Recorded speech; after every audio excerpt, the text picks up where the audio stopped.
Marina, I can't hear the music. You signed something, Veli? Yeah, I can't hear the music. Can't you hear it?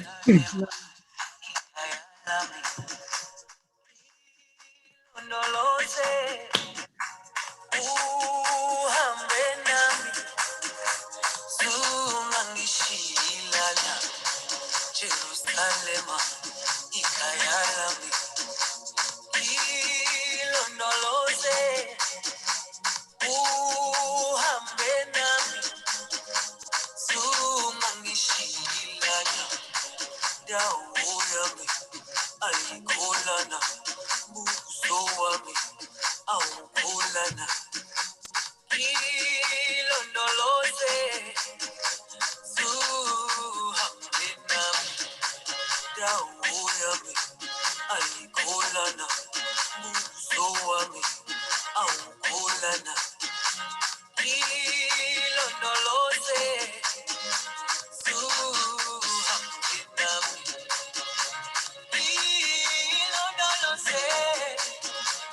Thank you very much for this great start, Marina.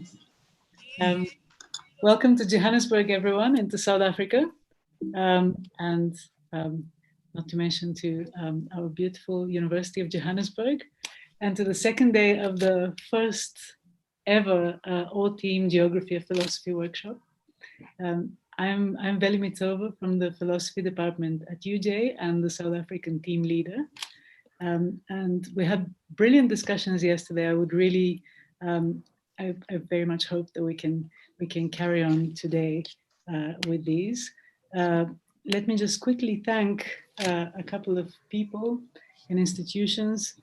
So starting with Dr. Joe Raya, who is the postdoc for the South African team and is doing amazing work for it, as well as helping a lot with this workshop.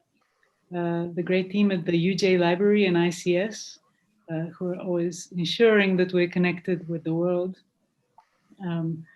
Our principal investigators, Edouard and Stephen Clark, and the teams from China, Eastern Europe, Ecuador, India, Japan, Morocco, Peru, and South Korea.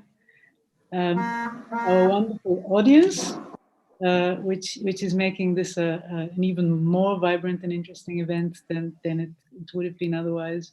And something that I forgot yesterday was the John Templeton Foundation, which of course has brought us all together and has made all of this possible.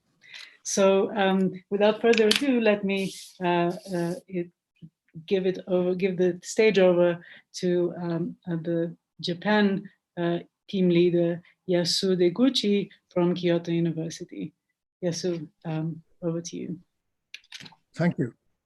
Thank you for your introduction. So let me share our slide. Make it presentation mode. So it's fine, all of you. So can you hear me well? No problem. Okay, let me start. So this is a report from our Japanese team. Right? So first, so this is who we are. I'm Yasuo Deguchi, somewhere here. And Kaori Karasawa, University of Tokyo, has been working and serves as a core team leader of Japan. But she stepped down from the core leader, but still heavily involved in our project.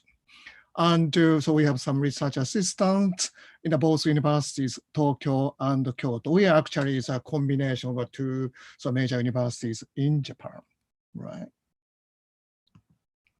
Okay, so let me first briefly show the current situation of Japanese studies. So that overviews. So let me go in detail very soon. Okay, so here is the situation in summary. So we completed all online studies already, and we completed corpus study as well. But due to corona pandemic, we couldn't yet complete it in-person study. I think the situation is very similar to your sites. So that is the overall situation in Japan. Okay, so let me go study each study by one. And study one that is conducted in person, so it is severely delayed so far. And we just finished, and one of those three subcategories, only study 1A and 1B and 1C should be conducted in the future. And study 3, that is online study, and we completed that fully. So that's it done. Okay, and study 4, that is also in-person study. So we should wait for a while. And what we have done is just preparation. It's preparation completed study. And study 6, that is online, so that is done free. Right. And study 7, that is online as well. So we completed that already. And study 8, that is in person experimental study. So we could finish only its preparation. Okay, that is, I think, the overall situation of our study, current situation in Japan. So based on that, so let us make two simple, rather naive observations. Observations 1. So I think that is one of the hot issues yesterday's first day workshop yesterday. And so standardness with language. But good or not, so Japanese language is quite standard in our society culture. So we don't have any standardness or unstandardness problem for the language in use. So Japanese is simply standard language. So we don't worry about its status at all here. And second, and our ethical committee has shown their concerns for some of the scenes in study 4 that maybe they said unpleasant to viewers. Scenes such as vomiting, scenes such as quarreling among characters appeared in the videos. So this issue leads us to the two simple open questions that we want to share with you. Question 1. That's true. What is the present scenes? That depends on the people, from one individual to another. Okay, that's good. But are there any social cultural factor for that? So maybe some of those scenes are unpleasant, at least some Japanese people, but not for your people. It's just our simple questions, right? Maybe you can think about that and give us your feeling. And second, so we asked these issues to our ethical committees during the corona pandemic period, June or July time this year. So that makes us worry about some possibility that, so in the corona pandemic period, our ethical committee becomes more sensitive to those issues, unpleasant element of experimental material, given the their understanding about general public more or less depressive conditions nowadays. So is this just our fantasy, or the experience that the phenomena that you are experiencing in your sites as well? So this is a question number 2, right? Anyway, those are very simple questions, observations. So let me go to the final part of our talks. So we are going to the second waves, or maybe furthermore waves. So here is just suggestion. It's not formal, proposal. Let's casual suggestions about how to approach the issues we are going to deal with. That is modes of knowing. So maybe the potential or possible difference in modes of knowledge or knowing. Here's our idea. This is my just philosophical observation, right or wrong. Okay, knowledge or knowing is taken to be our free action. That is an exercise of our freedom, very roughly speaking. But there are many freedoms or many ideas or many versions or variants of freedom, I think, is a many corners of philosophical tradition, West and non-West, Eastern and some Asian, or many other parts. So, okay, freedom in general is maybe freedom or emancipation from something X. That is, I think, a generic definition or characterization of freedom. But then, what is that X? What is that from which we emancipate ourselves in our free situations? And there are many possible candidates or answers to this X. One answer is that, okay, that is determination from something, typically Western God. Or in the present day, physical law. That is quite understood as a very deterministic. And I think this kind of idea of freedom is very obvious in the medieval and modern and contemporary Western philosophy, at least some corner of it. Then what is this freedom? So this freedom is freedom as undeterminedness or anti-determinedness. I think that is a common, very standard Western view of freedom. But there are some other alternatives idea of freedom or X.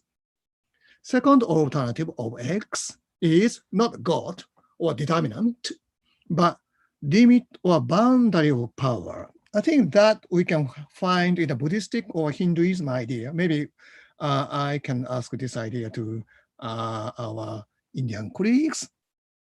So this X is different from X number 1. So this is X number 2. Then freedom number 2 here, that is a freedom not as undeterminedness, but as unlimitedness or unboundedness, especially with power. Then here is a X number 3, that is rule or regulations. Okay, so maybe we can find this kind of idea in the Chinese Taoistic tradition of philosophy. And here, freedom should mean that being detachment from rule, being free from any regulations previously determined, right? So here are 3 different X's, accordingly 3 different freedoms. So if this kind of picture is true, so that makes some difference to knowing, especially its modes. So that is our just hunch. Okay, so epistemic agencies, that should be free agent. But here we have at least 3 different versions of freedom. So maybe 3 different versions of epistemic agencies we should have. One is from a freedom as underdetermination, that Western idea of freedom. So this agency should be autonomous, self-determined, self-regulated one. So autonomous agency of knowing, that is very widespread idea when we are discussing about knowledge, wisdom, etc., etc. But from the freedom 2, that is a freedom as unlimitedness, we can have a different idea of epistemic agent that is unlimited, unbounded, unobstacled. So maybe you can see, oh, there's no difference between 1 or 2, but some others say, okay, there can be difference between those 2 ideas. And the third one, from the freedom number 3, freedom as a detachment from rule. So we can have a quite a different idea of agencies, agency here that is rule-free rather than rule-following in the case of knowing something. In such a way, maybe you can have a three different epistemic agencies that is based on three different ideas of freedom, right? Then those differences in epistemic agencies should result in difference in epistemic modes, different modes of knowing, different modes of having wisdom, for example.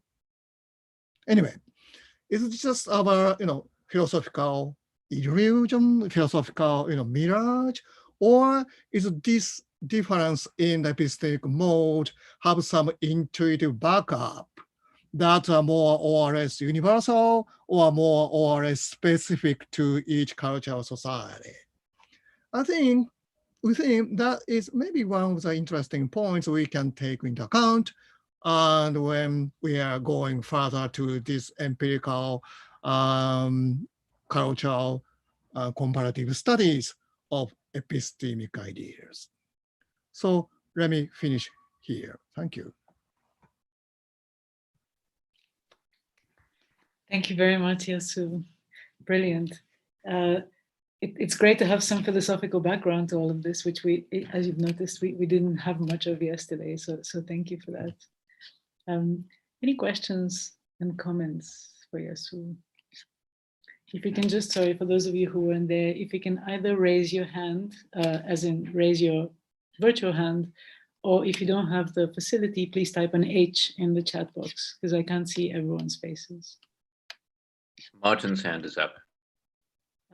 Go ahead, Martin. Thanks, David. Yes, I have just one small technical question. You are presenting that you are speaking about three versions of study one, and I would like to ask, you were stating that study 7 was completed already, and study 7 had 4 subversions. Did you collect all 4 subversions for study 7? I'm interested because I was collecting data in Ukraine, so I'm particularly interested about study 7.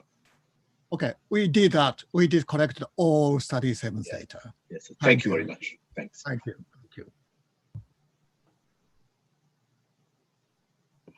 Other questions or comments for Yasu?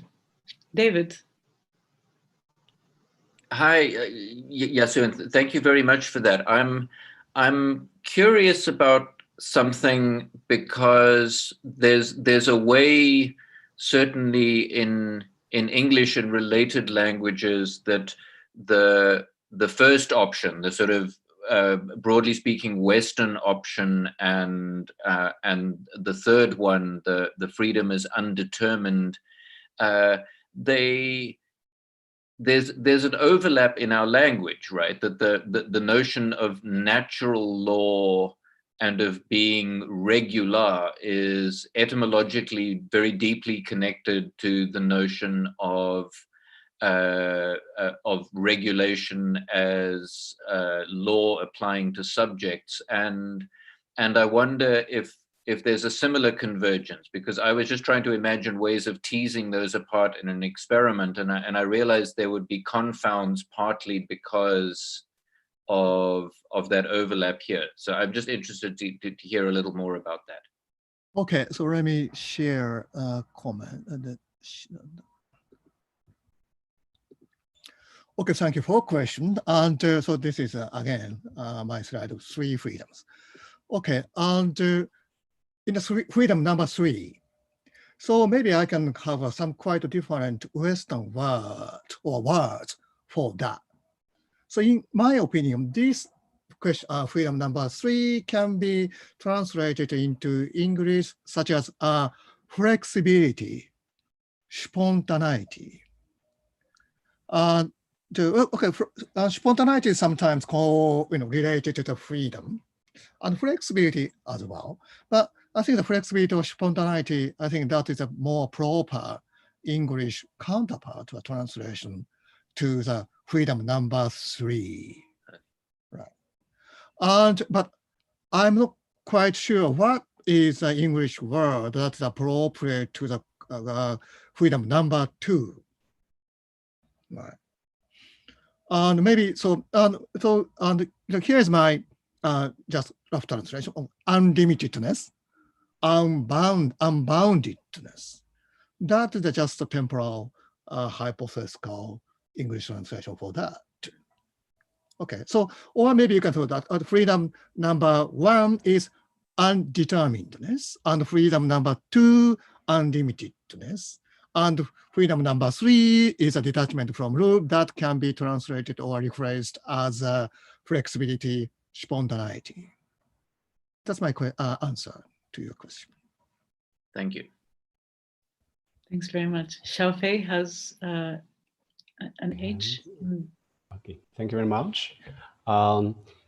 Professor Dekochi, I have a question also about the 3 types of freedom you just talked about. So especially related to the number 3, Taoism. Now I don't know why you why you think Taoism emphasizes freedom from rule. Could you explain it a little bit? I'll explain why I think it might be more like Buddhism, the second type of maybe. Okay. Okay, yeah. Thank you. Okay, and so let me say something about first backgrounds. Okay, and freedom number 1, that's quite familiar to us. Undeterminedness presupposes determinant, super strong, determinants such as a God or deterministic physical law. That is a Kantian fancy. And the background is that, so we don't have in the East Asian context such kind of a super strong determinants at all. That means we didn't have any necessity or need to make freedom first 1, to produce freedom first 1, because we don't have any such kind of something we should against. That's the background. Right. And so in the Taoistic context, so there are several, textual resources from which I draw this kind of idea, freedom number 3. And one of those textual resource is Zhuangzi's, especially his idea of a playfulness. Play. That is the best thing we can do. Playfulness, right? Right? And that, what is a play? What is a playfulness? What is an important point about that? So my interpretation that, okay, detachment from rule. Don't attach to rule. Don't follow blindly or not to rule. That is a core idea of playfulness. That is a key concept of Taoist idea. That's why I extract this kind of freedom number 3 from those Taoistic texts. They think playfulness is one of the most important virtues of us. And the important point of that is being free from any rules, even though that is either autonomous or heteronomous. Confined to the rule is bad thing to do.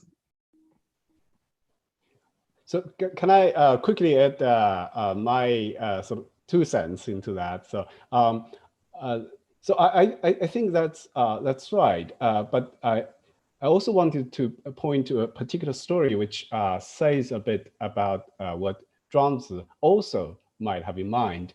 So he had this very famous metaphor. He dreamed himself become a butterfly, and then when he woke up, he thought to himself, did I just dream to be a butterfly, or a butterfly just dream to be me now?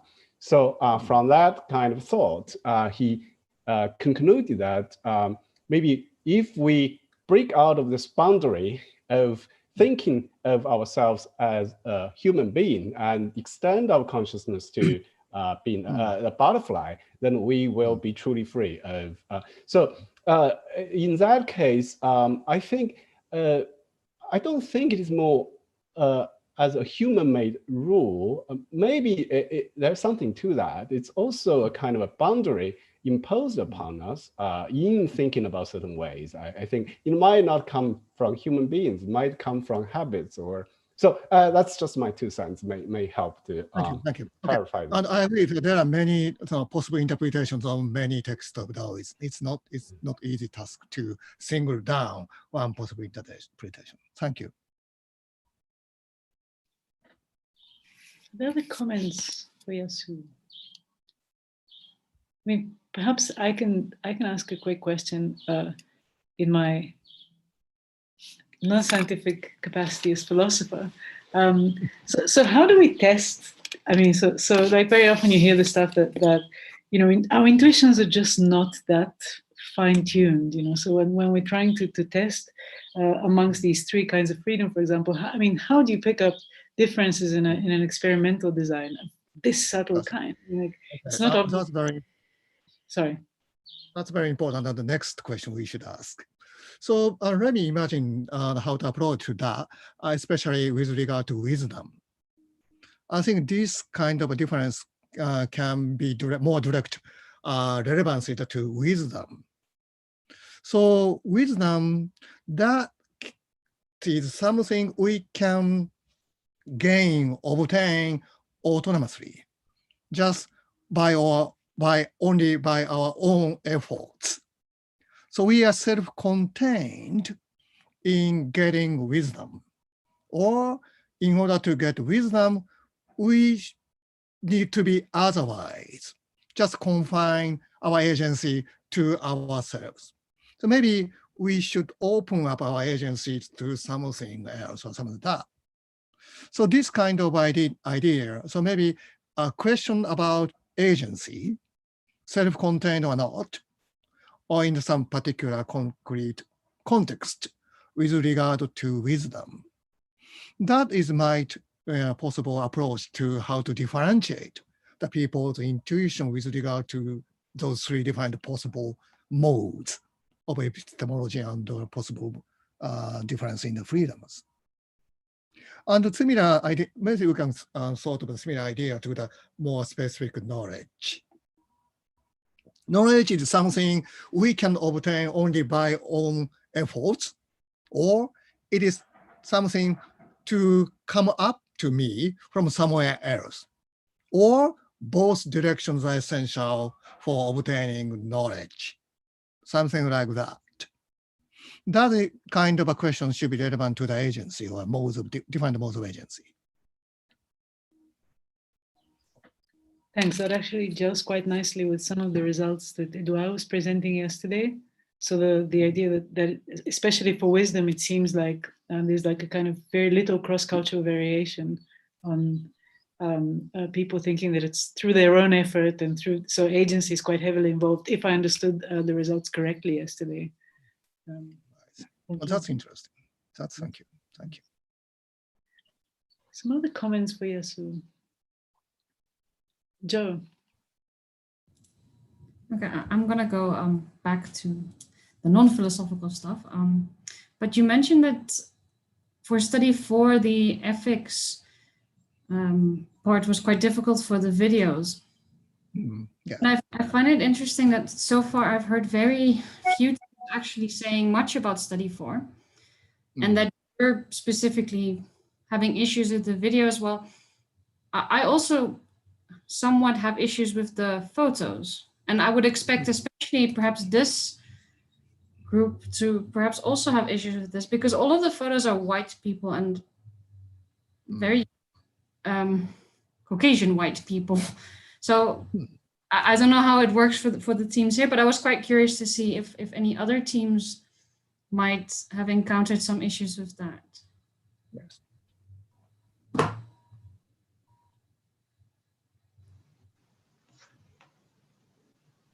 Mina.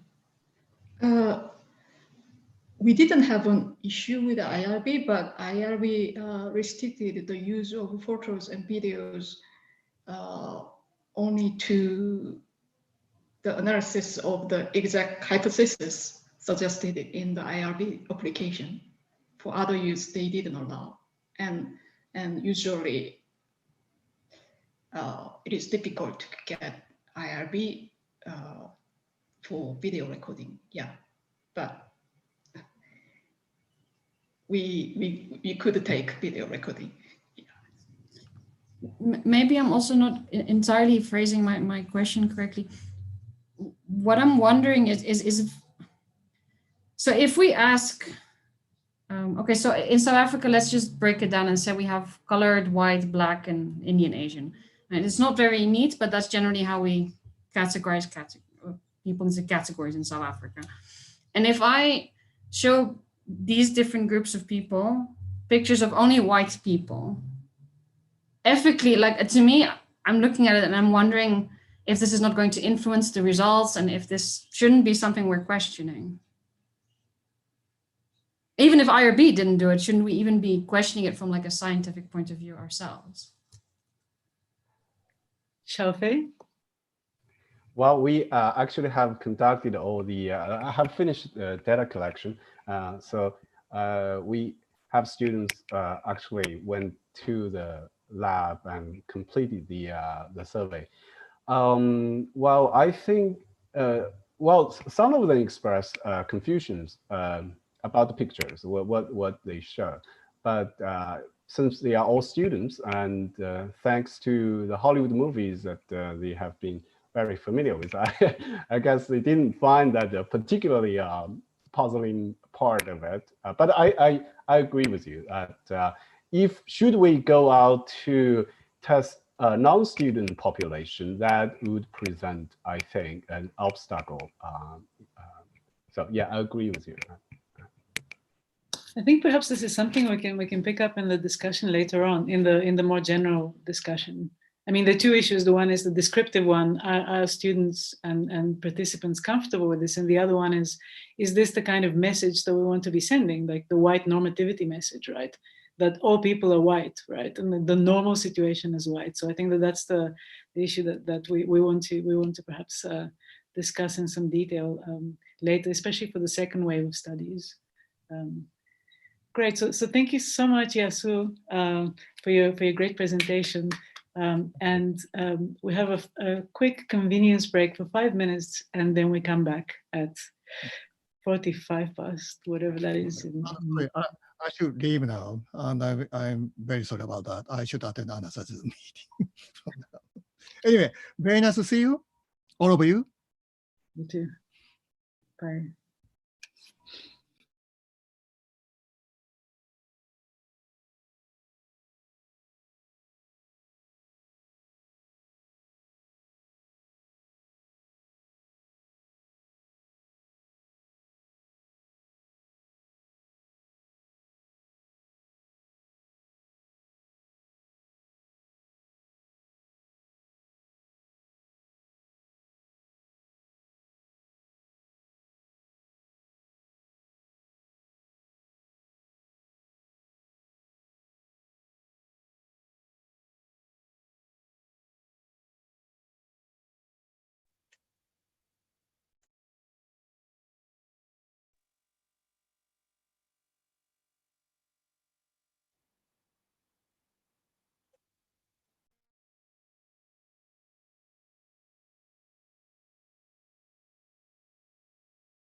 All right, welcome back, everyone.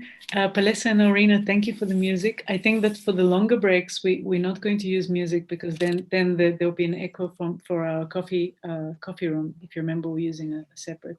But thanks, that's great. So it gives me great pleasure to introduce our next speaker, who is Mina Lee from Seoul National University. And Mina, are you there? Sorry, I can't see the. Hello. You shared your screen with us earlier. If you can. Okay.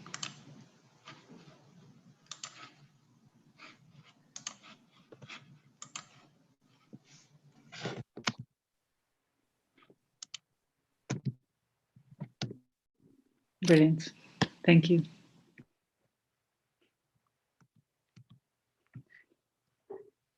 Is it okay for me to start? Yes, please. Go for it. Okay. Hello, everyone. I'm Min Lee from South Korean team, and today I would like to share with you how Korean teams are doing, and I also would like to add my suggestions for Wave 2. Yep. Our team members currently Hak Jin Kim. He's a professor in Korea University in Korea, and he majors in social neuroscience. And I'm actually a PhD student, but I took this position who manages all the data collection of GPP project. So I joined March of last year, but from that time, all the questionnaire arrived here, and my project was translating all the questionnaires. So I'm quite familiar with all the data collection work here. So yeah, we are previous postdoc left for his new job or professor position. So the reason why I mentioned my major social psychology is that actually my perspective, my experience probably with quite relevant with my major. I'm not sure, but most of you majored in philosophy and anthropology and another part. It doesn't look like there are many people who majored in psychology. So I usually focus on how to collect data, because what we usually do is collecting data, analyze data with the statistics. So focus on quantitative data. So yeah, I would like to introduce original data plan and then how we are now. And also I would share what I felt interesting during the data collection. And also I would like to share my difficulties during Wave 1. And finally, I will add my suggestion for Wave 2. And so our original data collection plan was, yeah, definitely all the Korean people speak Korean. So all the people are educated in the standard Korean language. Of course, there exists dialect, but it's not like a different language. So also we plan to collect all the data for all the requested studies.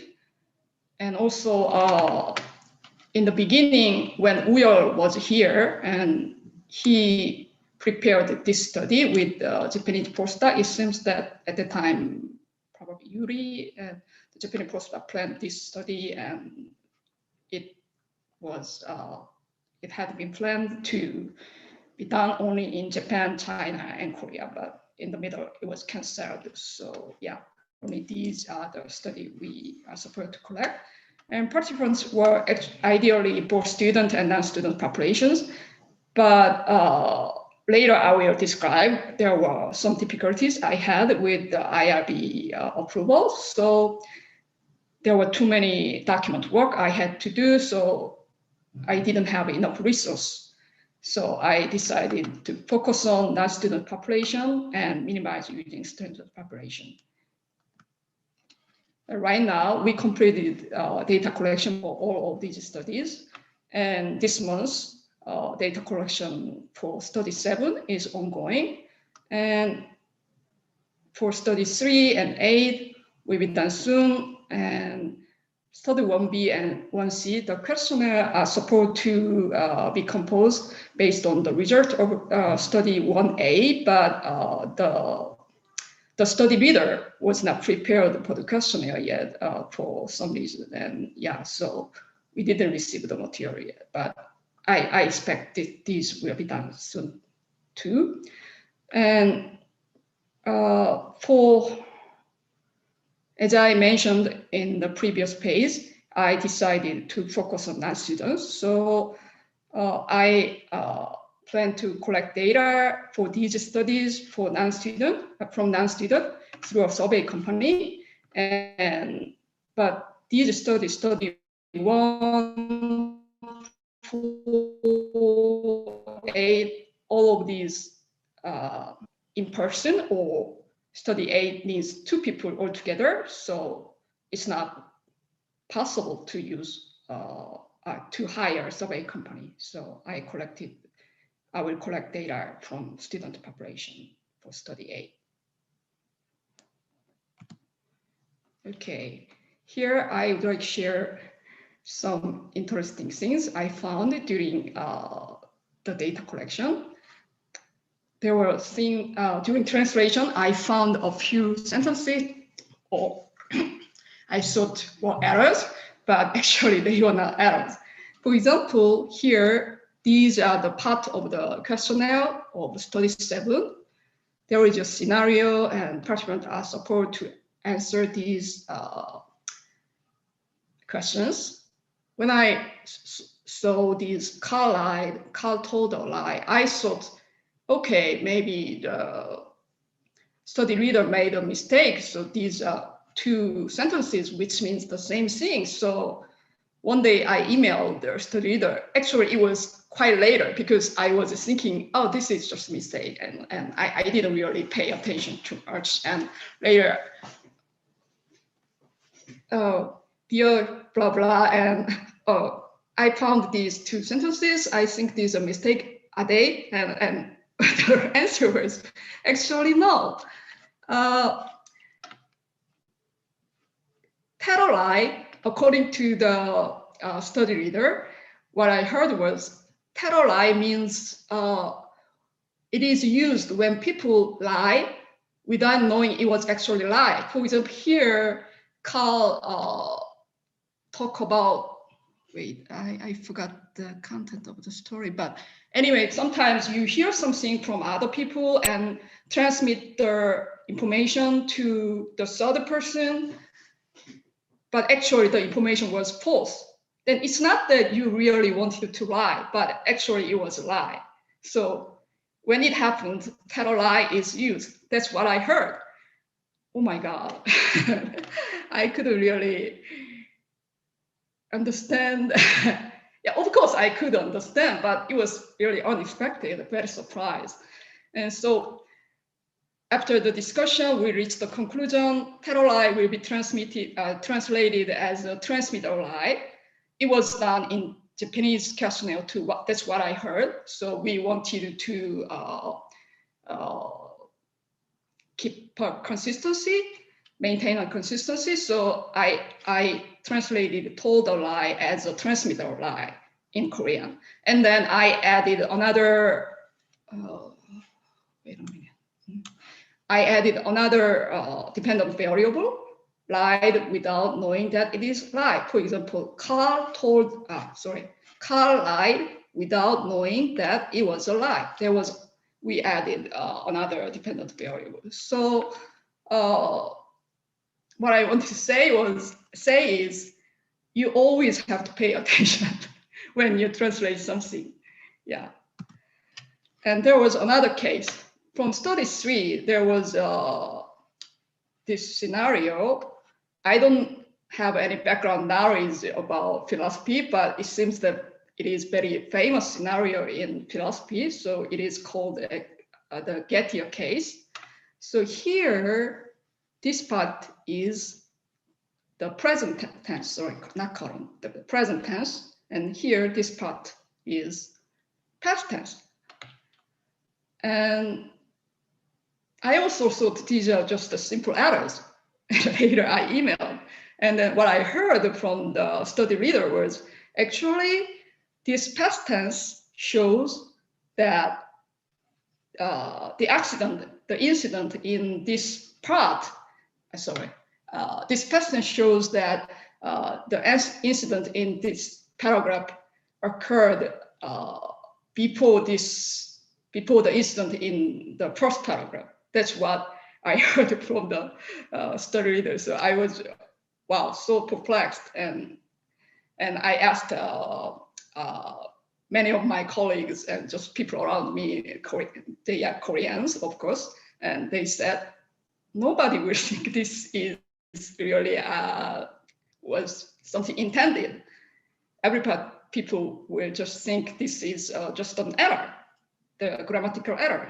So we discussed about this issue with the study reader, and our conclusion was just using past tense. And yeah, this is another interesting experience I found was in study 3. There are, can you hear me? My laptop shows the internet connection is not good. Yeah, you just broke up for a little bit, but you just broke up for a tiny bit, but you're fine. We can hear you again. Okay, yeah, yes. Okay, in the GPP project is about the concept of understanding wisdom. Now all of us knows. So it seems that it is very important to properly translate the concept of understanding wisdom knowledge. And one day when I was checking the final version of a Korean questionnaire in study 3, I found the same verb, understand, was translated into 이해하다 and 이해하고 있다 in Korean questionnaire. So understand doesn't have the form of easy understanding in English because it means just state. But in Korean, it can be expressed in two forms, just to understand, but also to emphasize the current understanding, current state of understanding. So it actually means easy understanding.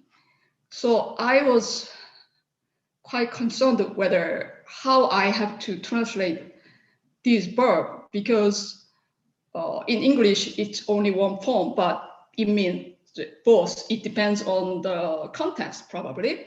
And sometimes in Korean language, if I translate understand as easy understanding, that's more natural, sounds natural in Korean. So yeah, I don't think there is really absolutely right answers here, but yeah, I focused on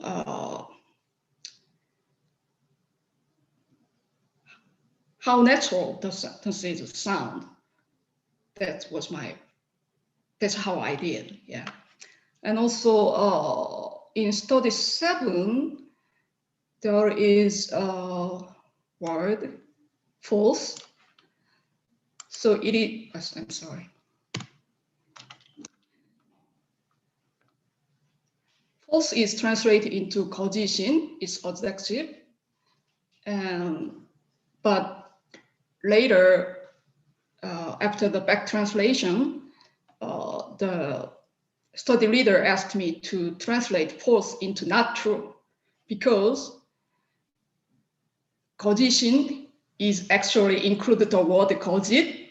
거짓 is included into the Korean translation of lie.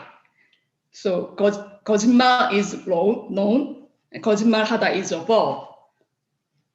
Lie can be translated into 2 of these forms.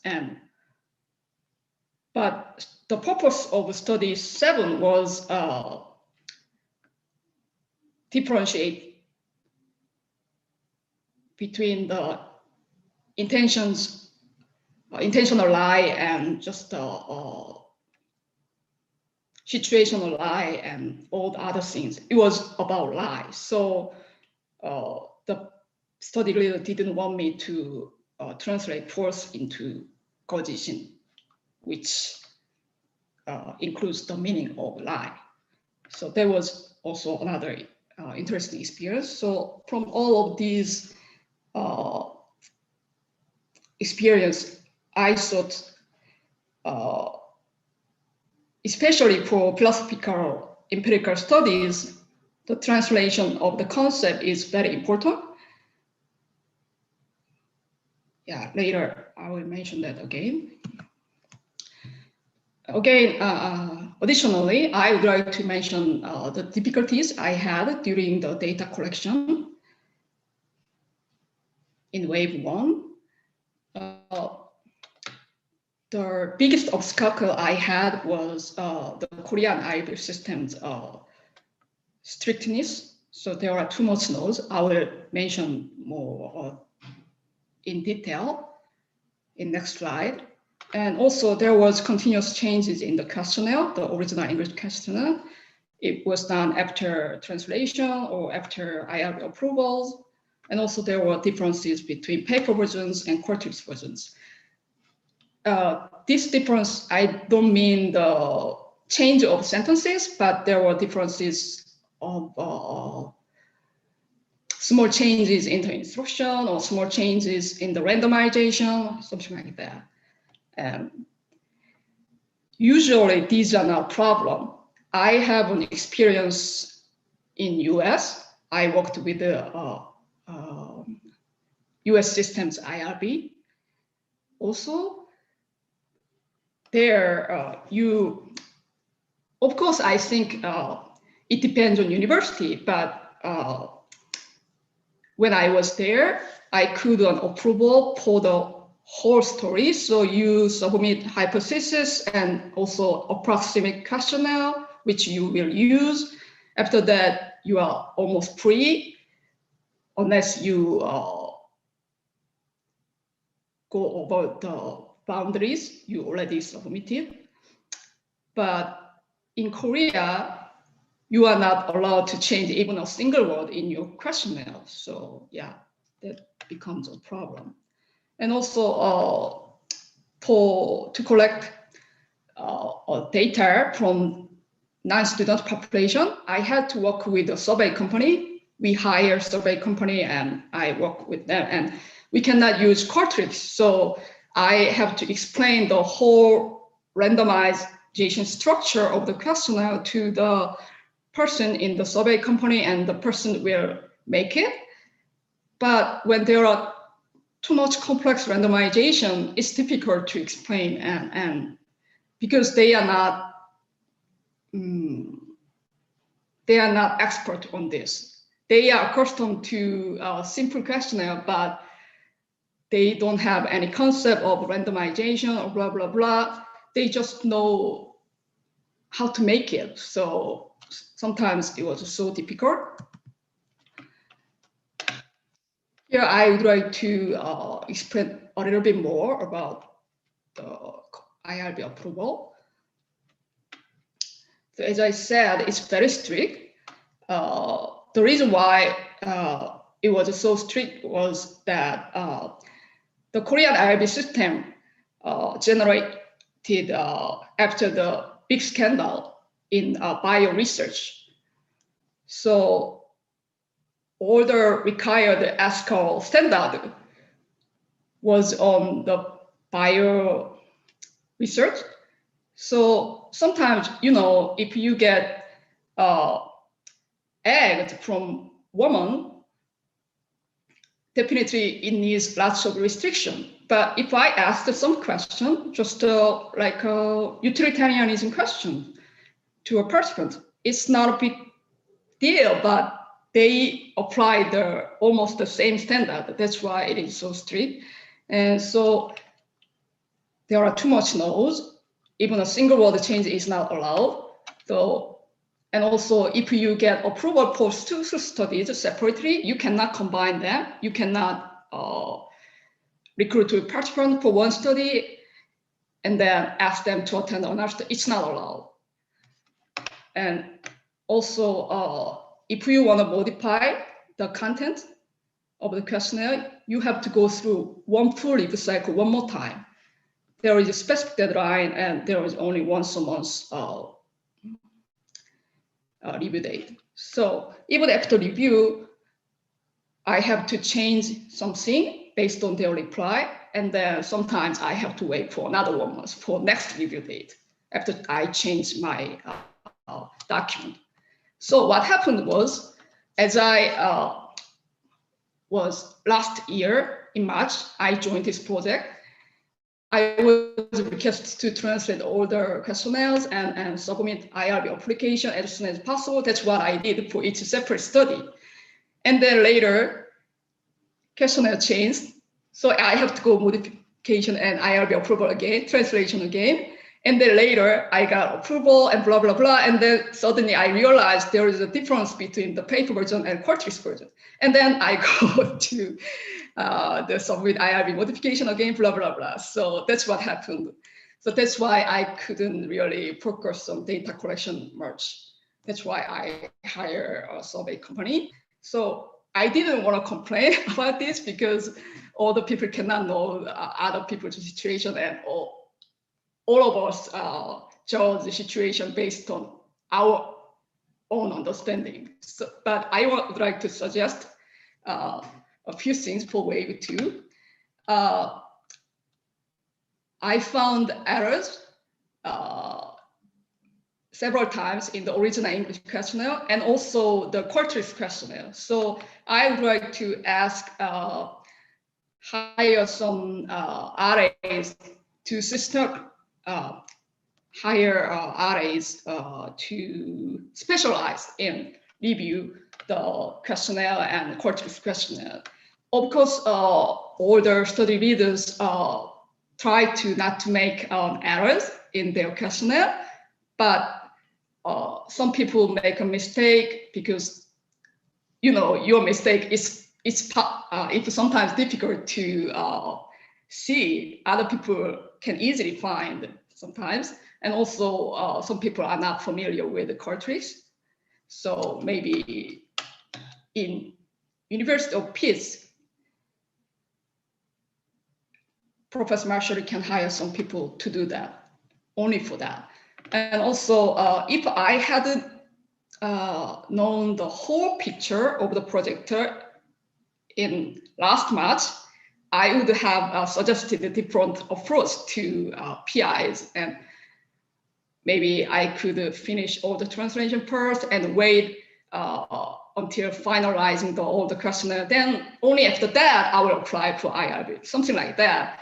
And I think everybody's situation is different, and people knows their situation better and they can plan better and something like that. Oh, sorry.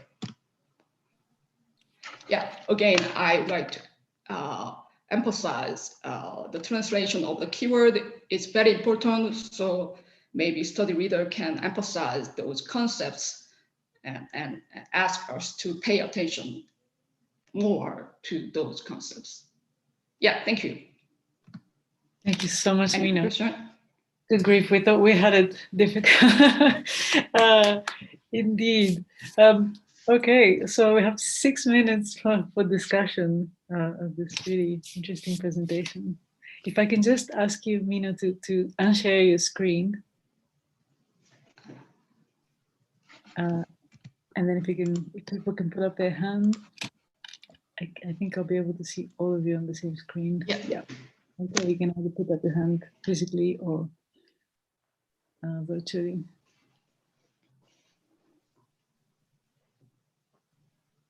Joe? Thank you for that presentation. I don't so much have a question as first of all, my sincere sympathies with your IRB, because honestly, that sounds like an absolute nightmare. I recognize a lot of the things you're saying with the mistakes between or errors that you're finding. I have the same experience. And even as a really native speaker of English, I still occasionally find sentences where I really wonder, like, okay, maybe this is just the way I use English, that this is sounding weird to me. Like the way study 7 uses the word blame, whereby with blame, I have the feeling that, that it's something negative, but in study 7, even if something turned out positive, then we were still blaming people. And it felt very strange to me. So I really recognize what you're saying. But what I would really like to suggest actually is that we take your last point for the wave 2 studies and maybe really make a point of suggesting these to the PIs, because I actually think it really would be helpful to have a bit more of a streamlined situation. And I especially like your second point about the big picture, because I do think it would be nice to have some sort of standardization and an idea of what each study entails, etc. And I saw it in the earlier presentation for, I think, the Japanese team, where, for example, they collected, I think it was 40 participants for study 6, and that's what it says in the document. But when I asked, I was told it was 47. And in a situation you need to keep going back, and especially if your IRB is this strict and you need to stick to deadlines, these 7 participants, which are not in the papers, but which you do have to collect, cause very big problems. So thank you. Yeah, thank you for sharing your experience too. Yeah, that's true. I omitted to specifically mention the part, but I don't remember exactly when, but in the middle of the wave 1, Edward and Victoria shared the GPP master document, wave 1, the Google document. But even in that document, the order information was not perfect. So yeah, that's pretty important. Yeah.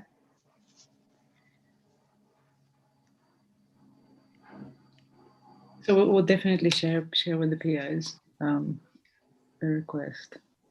Yeah, already. Thank you. Other questions? I mean, I have a quick question for you, and maybe this is kind of diverting the discussion. So if there are other questions, I'd to be. So where you were asked to translate false is not true. So I wanted to know about. I mean, is there a difference in Korean, right? Because obviously in English it's. Usually we don't translate it into not true. We just say koji, because usually in philosophical question or in, I cannot really, there are many questions which ask true or false. When we translate false at that time, we say koji. So it includes the word of lie. That's how we translate usually. So actually, not true, because 사실이 아닌, not true is not a typical form, but the study leader asked me to do that, to differentiate false from the concept of lie. So they aren't like 3 truth values, right? They aren't like true, false, and not true, right? They just, there's true on the one side, and then there's either false or not true is the same on the other side. Sorry, I guess that's what I'm. Uh,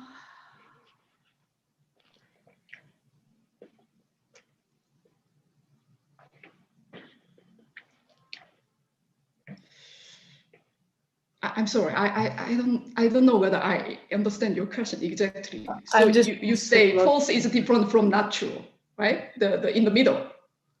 I'm asking whether in Korean there is a middle value, like so there's some logical difference between false Logical and not true. difference. But I mean, don't worry about it. It's yeah. I mean, because I mean, in usual thing in usual conversation we don't really differentiate, but I will say in logically different people can differentiate those. Okay. Okay. Great. I think that would. I mean, so maybe we need to discuss it offline, but because that would, I think that would affect various conditions for knowledge that in English are taken for granted. So yeah, let's perhaps discuss it offline. Great. Thank you so much, Mina, again. For Thank you, everyone. I suggest we now decamp to the coffee place. I am putting in the chat the link. So if I can ask people who want to chat with each other to do so on that link instead of in here, because then only 2 people can talk in here, and then the volume from here affects the other room. Abdelatif? Sorry, I want just to take advantage of the opportunity to inform you that I did send my document to you this morning. Great, thank you so much. Perfect. All right, so if we can just switch off our microphones and videos here, and then meet you for coffee next door. You just move around. For those of you who weren't here yesterday, you can move around the space and join various people in various groups by just moving your avatar along. See you there. We have also sent our presentation to you just now, like 10 minutes back. Okay, I'll open my email now and download. Yes. Thank you. Okay, bye.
All right, I think we are ready to hear our next exciting presentation, which is going to be given by Xiaofei Liu from Xiamen University, who's going to present us the results from Team China. Thanks. Okay. Thanks, Veli. Hello, everybody. Let me share my screen first. Okay, here he is. Okay, so I'm going to talk briefly about the progress on our side, and then I'll introduce a little bit a current project that we are doing, which is related to the GPP project, but not officially part of it. And I hope this might be relevant, and some of you might find it relevant and maybe interesting. Okay, so I'm the team leader. I'm an associate professor of philosophy at Xiamen University. We have, in China, we have two collaborators. One is Dr. Rockwell Clancy, who is an associate professor of philosophy at Shanghai Jiao Tong University. Also, Dr. Jincai Li. She is an assistant professor of linguistics at Fudan University. I also have two lovely TAs, Han Jieyu, Ri Qingyu. Okay, so here is, just give you two pictures of Xiamen University, and I hope sometime in the future, you might be able to pay us a visit. So here, just here, in this room, somewhere here in this room, I'm here, so. Okay, so the China team has basically completed the data collection for almost all studies except for study 1. We are still waiting for the director of that study to provide feedback on 1B and 1C. So it's currently suspended. But for all the other studies where data collections are needed, so we basically have done that. We had some translation errors as the South Korean team did, and we had to rerun part of study 6 and 7/2. Other than that, I think we are doing fine.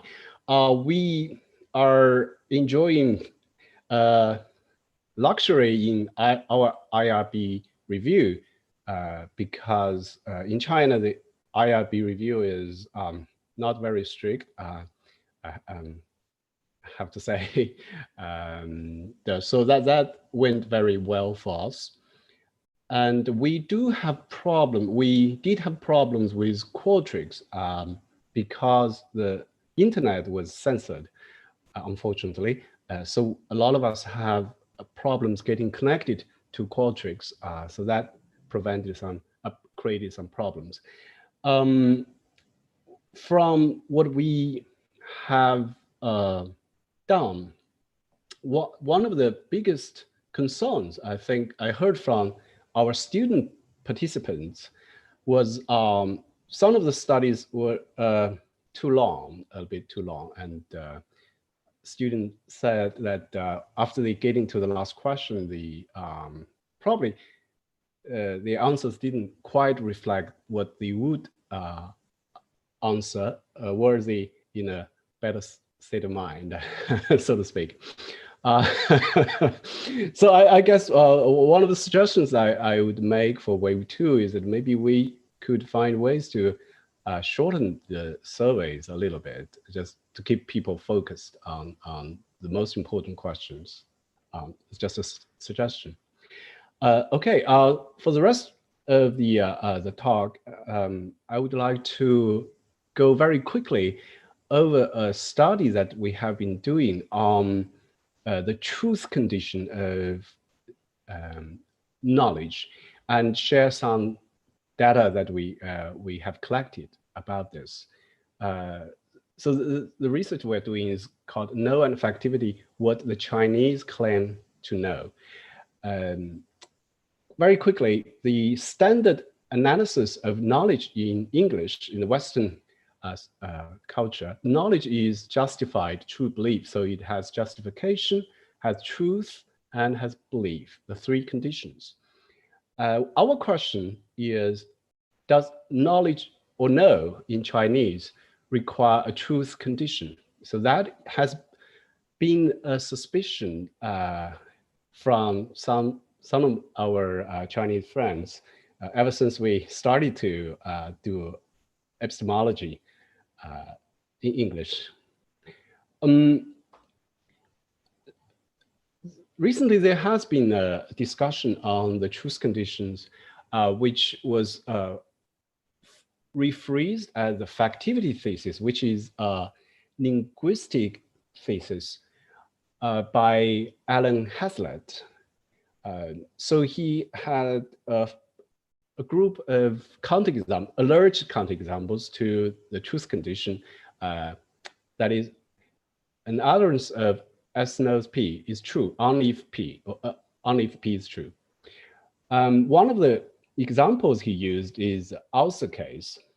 So we, in ordinary English, we say that everyone knew that stress caused ulcer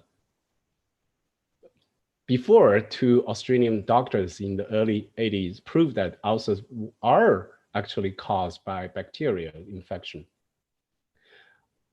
So here we, the ordinary speakers ascribe knowledge to people who lived before 1980s, but it is false that ulcer was caused by ulcer. So hence counterexample. But this sort of set of counterexamples were criticized by Wesley Buckwater in his 2018 paper. He uses phenomena in linguistics called protagonist projection. Basically, when a speaker uses a certain factive verb, they don't use it from their own perspective. Sometimes they use it from the protagonist perspective. So to test whether this protagonist projection hypothesis is true, so he revised Hazlitt's example. So he showed this above sentence to his participants, and then they asked an additional question: which of the following two sentences most accurately explains what is meant by everyone knew? A, everybody thought they knew, and B, everybody really knew. So Buckwater thinks option A is a projective answer. B is not. So if people choose A over B, it shows that what they really did was they project themselves into the protagonist position, and not that they think knew indeed requires truth. Not that they denied to know requires P be true. Okay, so very quickly, I'll skip the philosophical details. We thought that there is critical ambiguity in the factivity thesis understood by Hazlitt and Buckwater. So, in fact, we think there are two distinct factivity theses. One is a linguistic factivity thesis, which is that an utterance of S knows P is legitimate only if the speaker believes that P is true. And the philosophical factivity thesis, which is the one that Hazlitt is attacking, an utterance of S knows P is true only if P is true objectively. So in order to test which of the factivity thesis is obeyed in everyday language, in Chinese in this case, Chinese Mandarin. So we designed a series of cases, 4 or 5 cases in particular.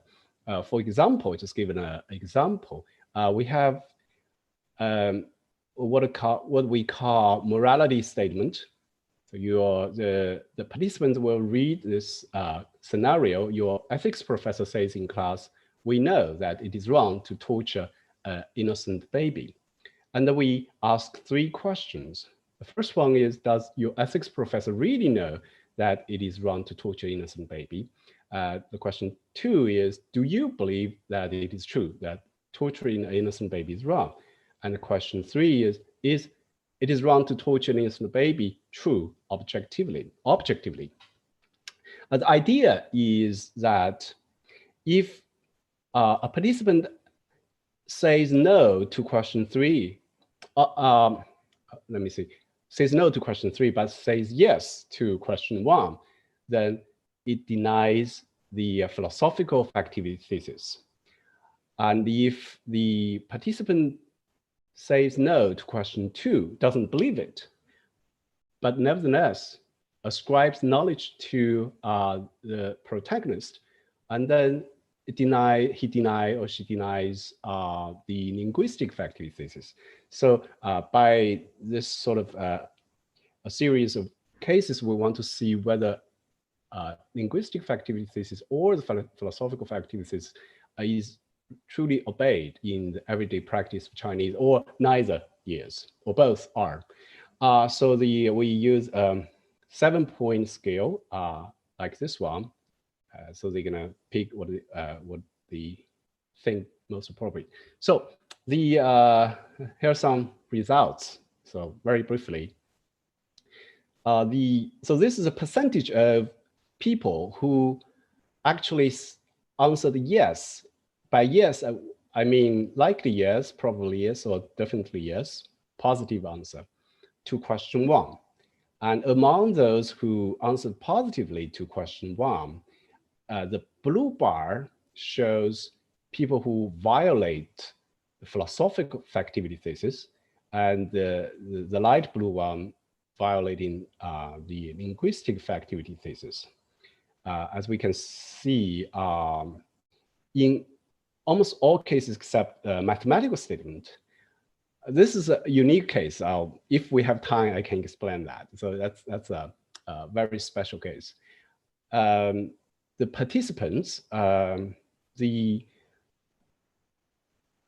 most of them disobeyed the, I should put it this way, more people disobeyed the philosophical activity thesis than they disobeyed the linguistic activity thesis. Sorry, I should probably say a little bit about the demographics. So we have collected about over 500 answers, and 450 of them are valid answers, roughly half male, half female, and roughly half of them have never studied philosophy before, and half of them studied some or had a major or degree in philosophy. And 40% of them are between 18 to 30, and I think 20 or 30% of them are between 30 to 40. And then we have a few people below 18 and a few people above 50. So that's a demographic. And another interesting thing we find out is that we tested both the noun knowledge and the verb know, and there are some discrepancies between them. So when we ask people whether they want to say it is wrong to torture an innocent human being is knowledge, and most of them they are reluctant to say that. So this is the average score, negative 0.35.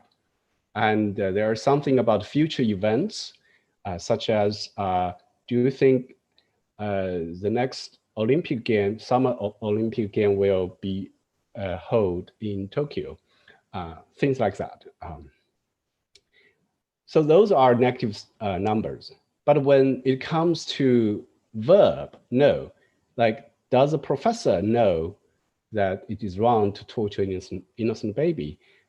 We have significantly more people are willing to say, yes, that's the professor knows. The future event is still a negative number, but it's much higher than this one. So it looks like where people are unwilling to say P is knowledge, they are willing to say S knows P. So that's an interesting thing. And lastly, so in the last talk, Miha talked about the true and false distinction in Korean. Here we have something interesting here. It looks like the Chinese speakers, they are willing to say they believe something is true without believing it's true objectively. So we have the data here. So those are the data where people saying they do not believe P is true, but nevertheless, they think P is true objectively. So this is our very small numbers. Odd, they still think that. Maybe it's just anomalies. And then those are the numbers where people do not think something is true objectively, but they are willing to believe that it's true. So that's interesting. And it's much higher, it's much greater percentage. So we are not sure what to make of it, but it's just something I would like to share. Okay, thank you.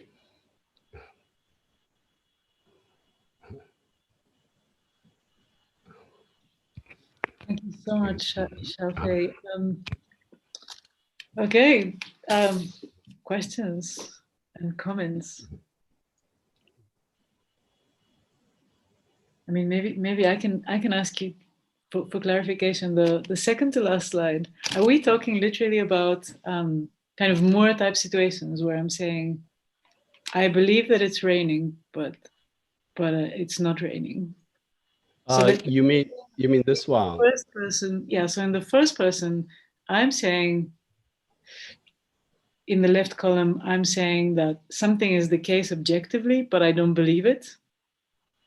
Are we talking about that kind of thing, or? Right. Yeah, we're talking about that sort of thing. So that's odd, very odd phenomena. Okay. But the thing that we do not toss those out as invalid answers is because during the questionnaire, we had a question explicitly asking the participant, how do you understand being true objectively? So we have three options. One is, I think it's true. Two is everybody thinks it's true. And the last one is, it is in fact true, no matter what we think. So only those who answered, chose the third answer qualified as valid answers. So that gives us an idea that they do have an understanding of what being true objectively means. Nevertheless, they still answer this way. So that's odd to me, but maybe they just forget about their understanding. That could be true. So I don't know what to make of it. Very, very fascinating. Yeah, I've got lots of questions, but I'm going to suppress mine. So other comments and questions? Yeah, Rukmini. So I work on lies too, but not within the factivity framework, but within the Agreician framework, which is of cooperative conventions and how you make inferences in conversation between speakers and hearers. And Grice actually has a maxim, which is the maxim of quality. And he suggests that those can explain various instances of lying. Now, I want to look at your criteria here.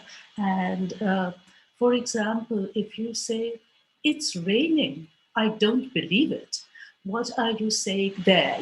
You know, somebody tells you it's raining. You say, I don't believe it. But it's really talking about your previous state of knowledge and you're having to make an inference at that moment in the conversation to choose to believe a fact.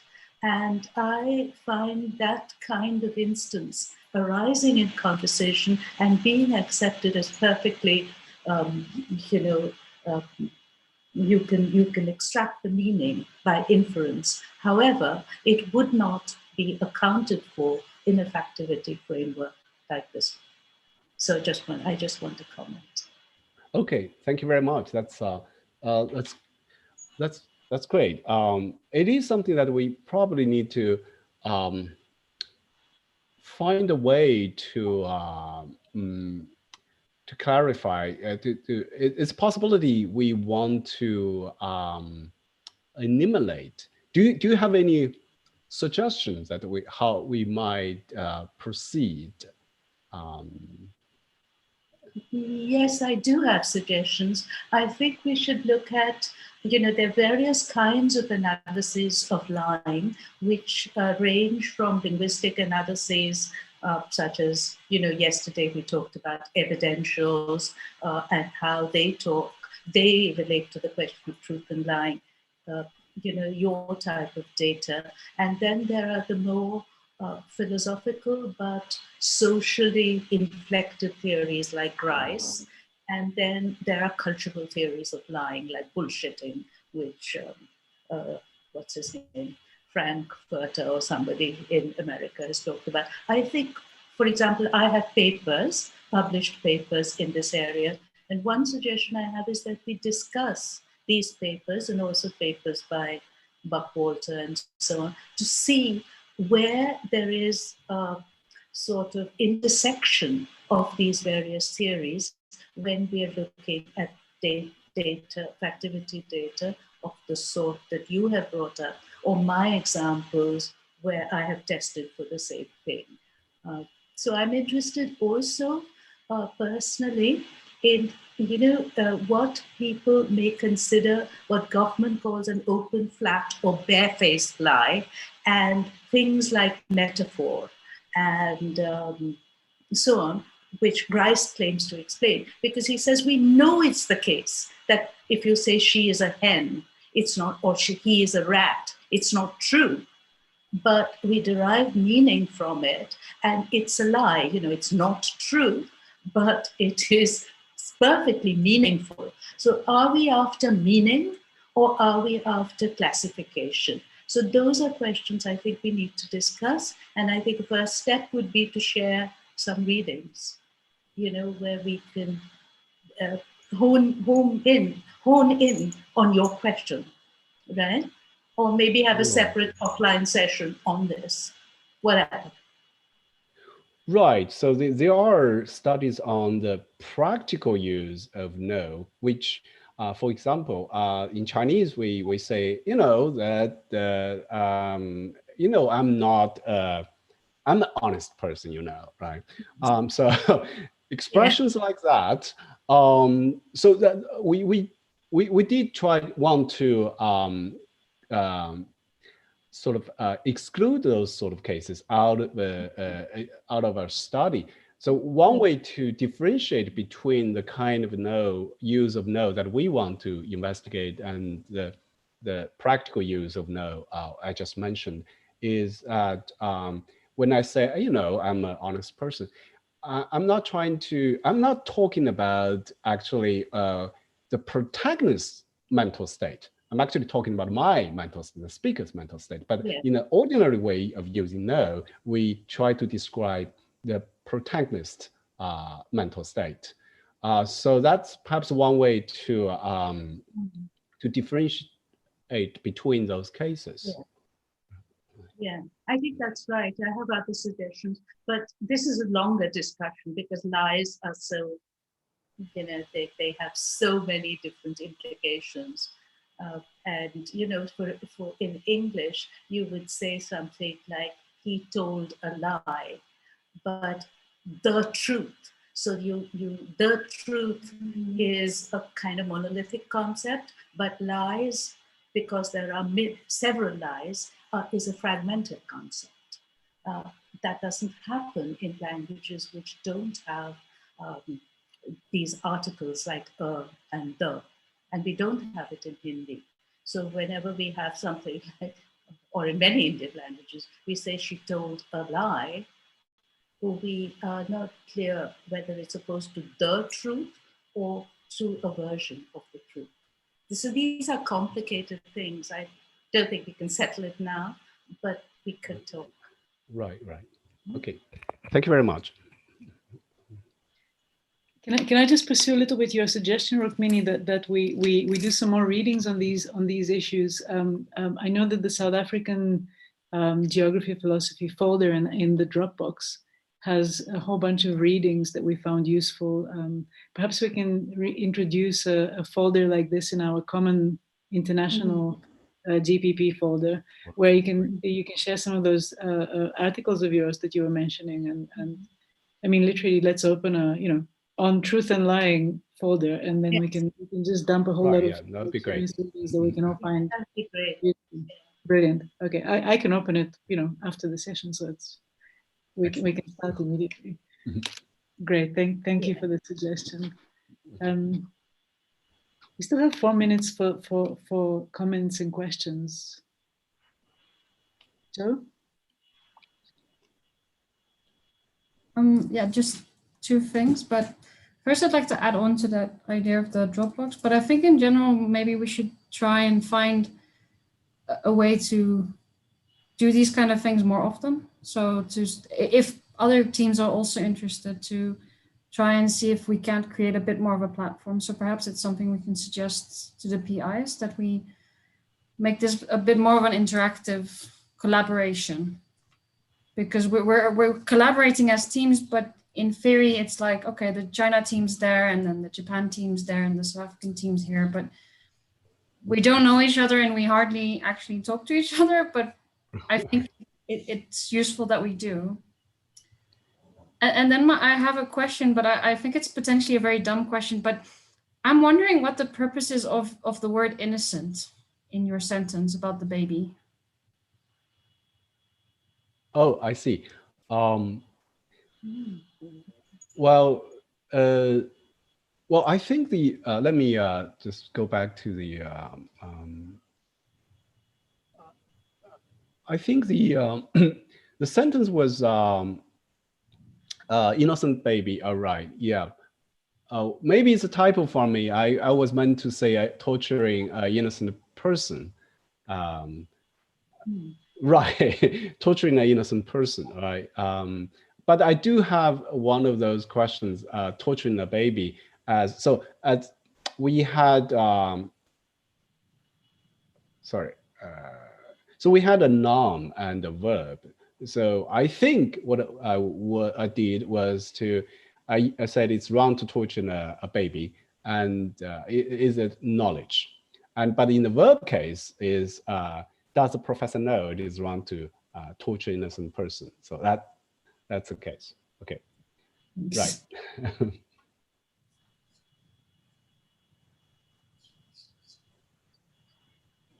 Great. We've got 1 minute for a quick question.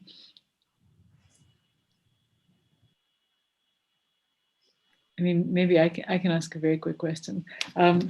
Hopefully, it's not a quick answer though.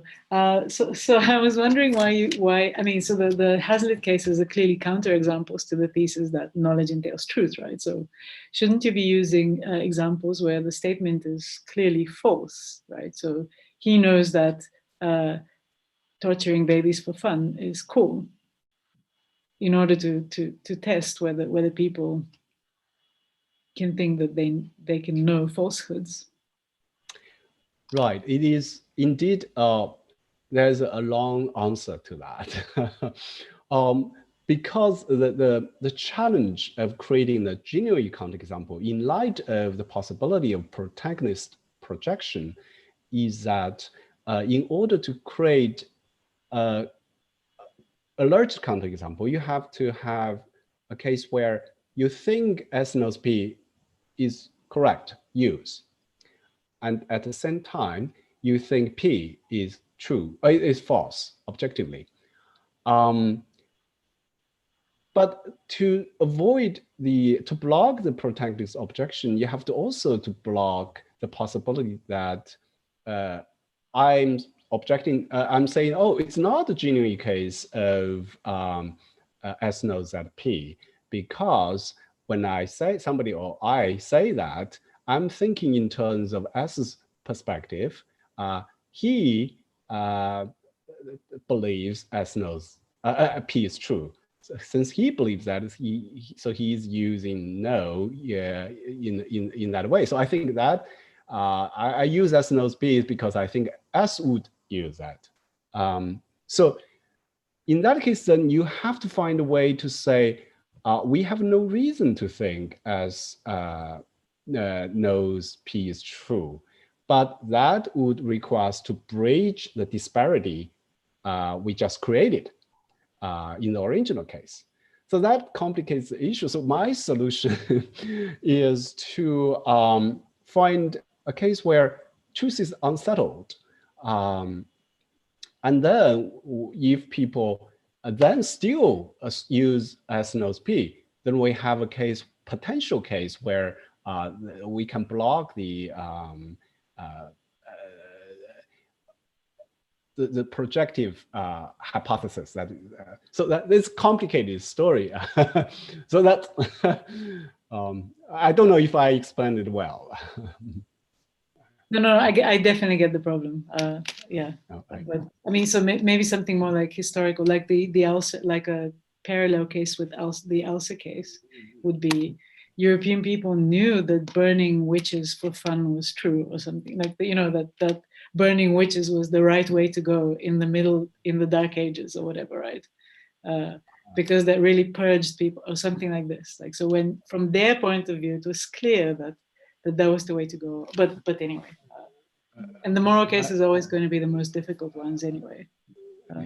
Right, the moral case creates because the moral case is the advantage of moral case is like in some cultures we do not think there is moral statements are true objectively, although we might think it is true, or we tend to agree with it, but we do not ascribe an objective truth to that. So, so I guess that's that's my point in bringing up this moral case. So yeah, that's my short answer.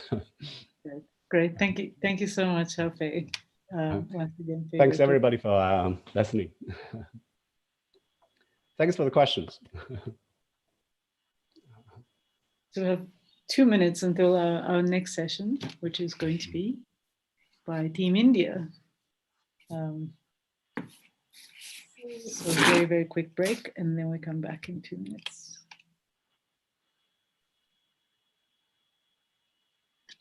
And then perhaps if the presenters want to share their screen.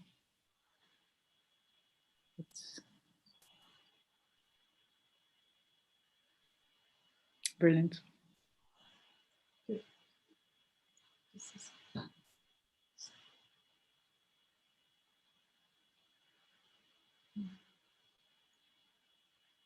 Don't we want the first slide? Although you are giving away some of the juicier bits of the story.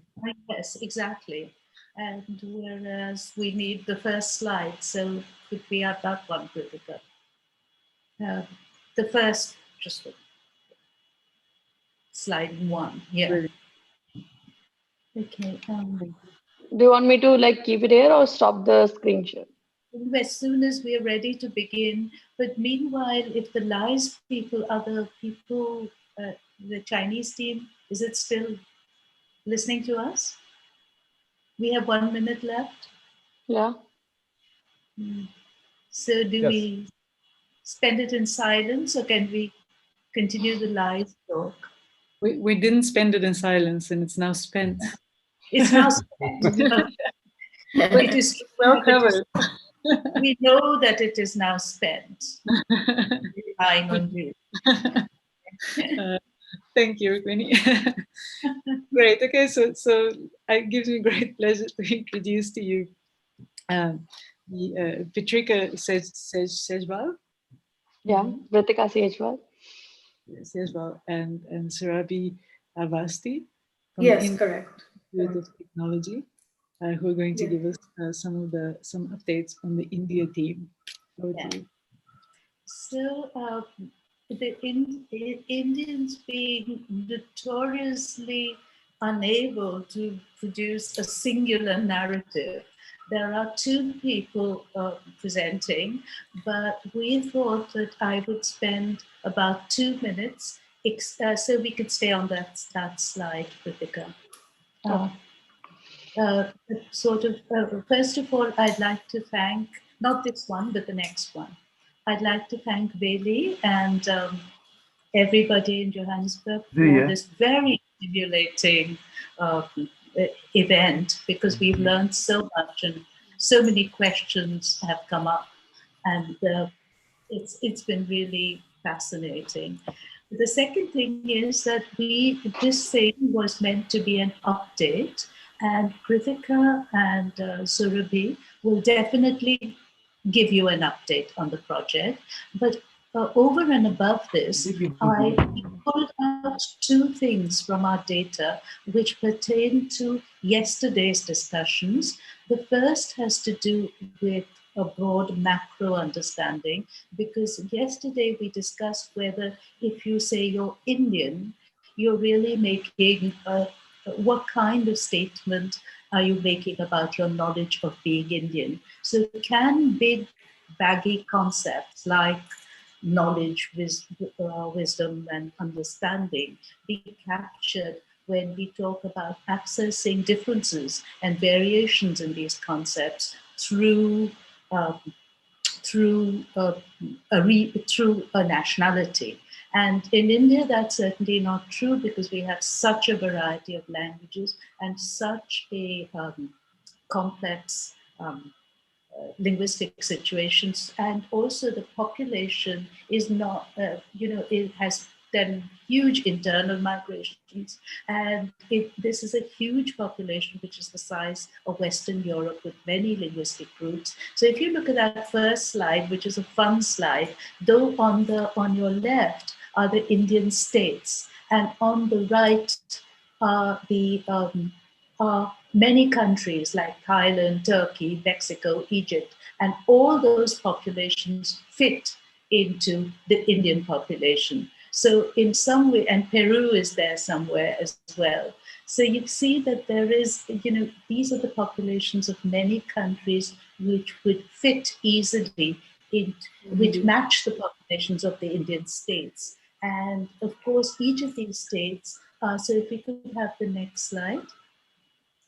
Each of these states is what was called a linguistic state. So after, in post-colonial, in post-colonial situations, or when India became independent in 1947, the way states in India were decided was by linguistics, through linguistic criteria. And those linguistic criteria included the fact that if you had a script of your own, you were entitled to having a state of your own, a large state of your own. This complicated things for us, because languages which were spoken by a large population, nevertheless, if they didn't have a script, did not produce was not entitled to being considered a language. And we have 13 major scripts, and this is why I raised this question of whether, nationality is also is not the criteria, but maybe region and the types of conceptual frameworks you command and the scripts you command are also markers of knowledge, wisdom, and so on and so forth in questions of community identification. So the next slide. I just want one more slide, which I want to share with you. Kritika or Surabhi or whoever. Yeah, so I just want to quickly end with this. Yesterday, we shared this idea of, lots of peripheral things, multimodalities and shared jokes, regional jokes, shared histories, and also looking at other cultures could give us a sense of, what our conceptual apparatus is with regard to knowledge, wisdom, and so on. One statement that, first of all, let me go to the joke. So the joke in India, which is always compared to America, is, what do you call someone who speaks only one language? And the answer is not monolingual, but it is an American. And this is a way of, talks about, a subliminal a preconception of what India has and Americans don't have in terms of national understandings of who one is and whether languages give you commands to command over types of wisdom and understanding. And the statement I have there was by a student of mine, and it says, in my state, he said to me, he's from Northeast India, and he said, in my state, we have no language. And I was horrified when I heard this thing, because I thought, what does he mean? And what he meant was that he did not have a script of his own. And because he did not have a script of his own, he thought he did not have a language. And this is why I think this notion of whether we are using, in China, one script, ideographic script, pulls together all these Hokkien, Teochew, Mandarin, and so on. In India, one script has morphed into many, many different has been connected with many, many different language groups. And we could go into the history, but I leave that up on the slide and we can talk about it later. I mention this because Pritika and Surabhi, when they are giving you their updates on our project, also have this background in mind, and they will be talking about two big things, as I said. One is the notion of, which emerged from our demographic data, which is that Indians were very conflicted about whether they were Indian in the first place, in the three different language groups that we had, because we had a question about what nationality are you, which should seem a simple question, but was not simple. And that's a big macro thing. And the second is what we found out at the qualitative level, or what they found out at the qualitative level, about how people interpreted many of these vignettes. And that's very, very granular micro research. With those remarks, for the next 10, 15 minutes, Kritika and Surabhi will present update. Hi, everyone. So as Dr. Nayak pointed out that we have a lot of languages in India. Our constitution lists 22, and we have major 121 languages. India has three major groups, language families, which is Indo-Aryan. Four. So, but we have taken, for the project, we have taken three. From Indo-Aryan, we've taken Hindi, Dravidian from Tamil language, and Tibeto-Burman family, we have taken Meitei as a language. Hindi, since it is largely spoken in India, so it's a large-scale society, and Tamil and Meitei are from this small-scale society. Can I just make one intervention, which is that, Hindi is spoken by, let's say, 50% of the population, 43 million people or more. And whereas Tamil is spoken only by 7 million, about 7 million. That is not a small group, but we are considering it a small group in relation to Hindi. And Meitei is spoken by a very small number, 0.73%. Yeah, so it's a very, very small, this large group and small group concepts are something else that we would like to discuss, because I think we may have had, we had difficulties with it. So anyway. Let's, Kritika, please. So the update about the Next. project, so the update so far is that we have completed study 11 in all the three languages, Hindi, Tamil, and Meitei. And so far we have compiled the data of study 2 and submitted. And study 1A is also completed. We are and study 9 Hindi is completed so far. And probably next in coming weeks we'll be able to complete study 9 with Tamil and Meitei as well. And work in progress is we are working in progress with study 6 and study 7 and study 4.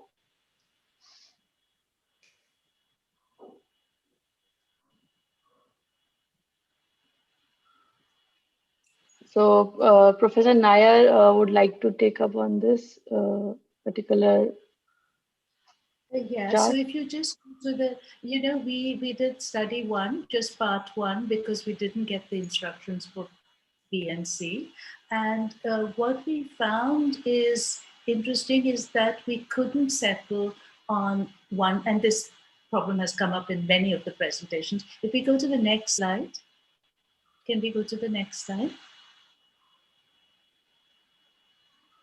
So this is the kind of picture we found between thought, wisdom, between wisdom, understanding, and the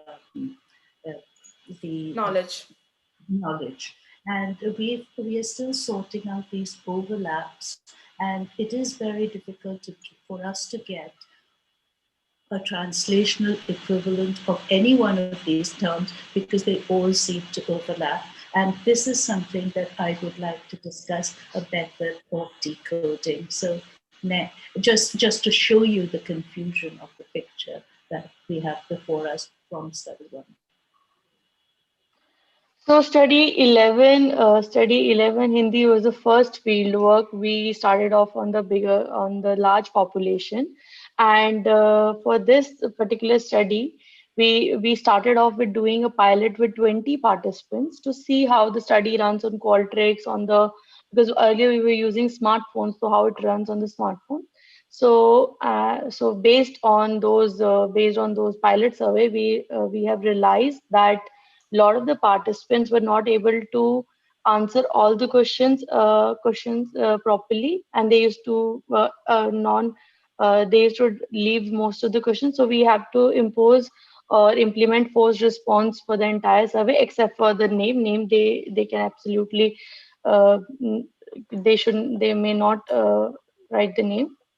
And then further, to reach out to the pool of 160 participants of Hindi and non-students. So for students, we picked up students at our campus, but for non-student population, we went ahead with community outreach and home visit, so that we can get a place to conduct the study in a group setting or one-on-one face-to-face setting.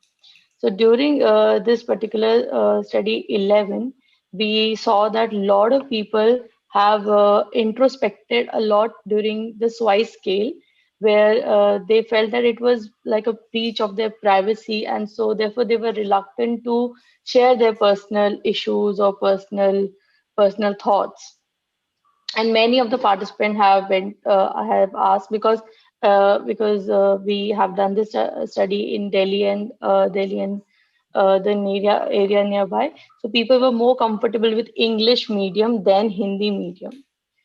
And another very interesting observation we found in the demographic data is that only 69% of participants put down Indian as their nationality, although the question was very upfront, very straightforward, that what's your nationality? And all of them, because we know each and every participant, all of them were Indian. So, and rest of them said that they were Hindu, Hindustani, or Hindi. We will ponder on this particular finding in the presentation ahead. So on this pie chart, you can see how Hindi, only 69% of Hindi participants have termed themselves Indian, although 14% of them have called themselves Hindustani, which is actually which is related to word Hindi, Hindi or Hindu as a religion, but it is not related to nationality actually. And Hindi also, a lot of people have said that Hindi as a nationality, and Hindu, and of course Kattar Hindustani is one word which we can discuss in the later part. So this is some pictures from the field work on my left, where there are a couple of women are sitting on the sofa. Is one of the group setting where we visited one of the home and reached this community setting. And on your left, you can see there's a personal home visit where the participants were not very open about doing it in the public in a more group setting. So we went to each and every home also. So we did face-to-face and one-on-one interviews also. So Rukmini ma'am is have been moderating the had moderated the IIT students group of study 11, and on my right you can see corporate organization. We have went ahead and did one of the corporate organizations fieldwork also. So study 11. So for Tamil language, Pratika and I are not a native speaker of Tamil. So we hired a facilitator who was well versed in the language, in reading, speaking, and writing. She is also the one who translated the study. So it gives her a very good command when we go on the field.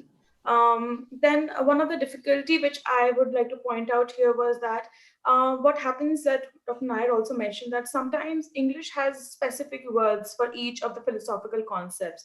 Whereas in Tamil, we found that the words there, but they are more academic, which are not used in spoken language. So participants were not able to understand it better since we had our facilitator with us. So she was able to explain it.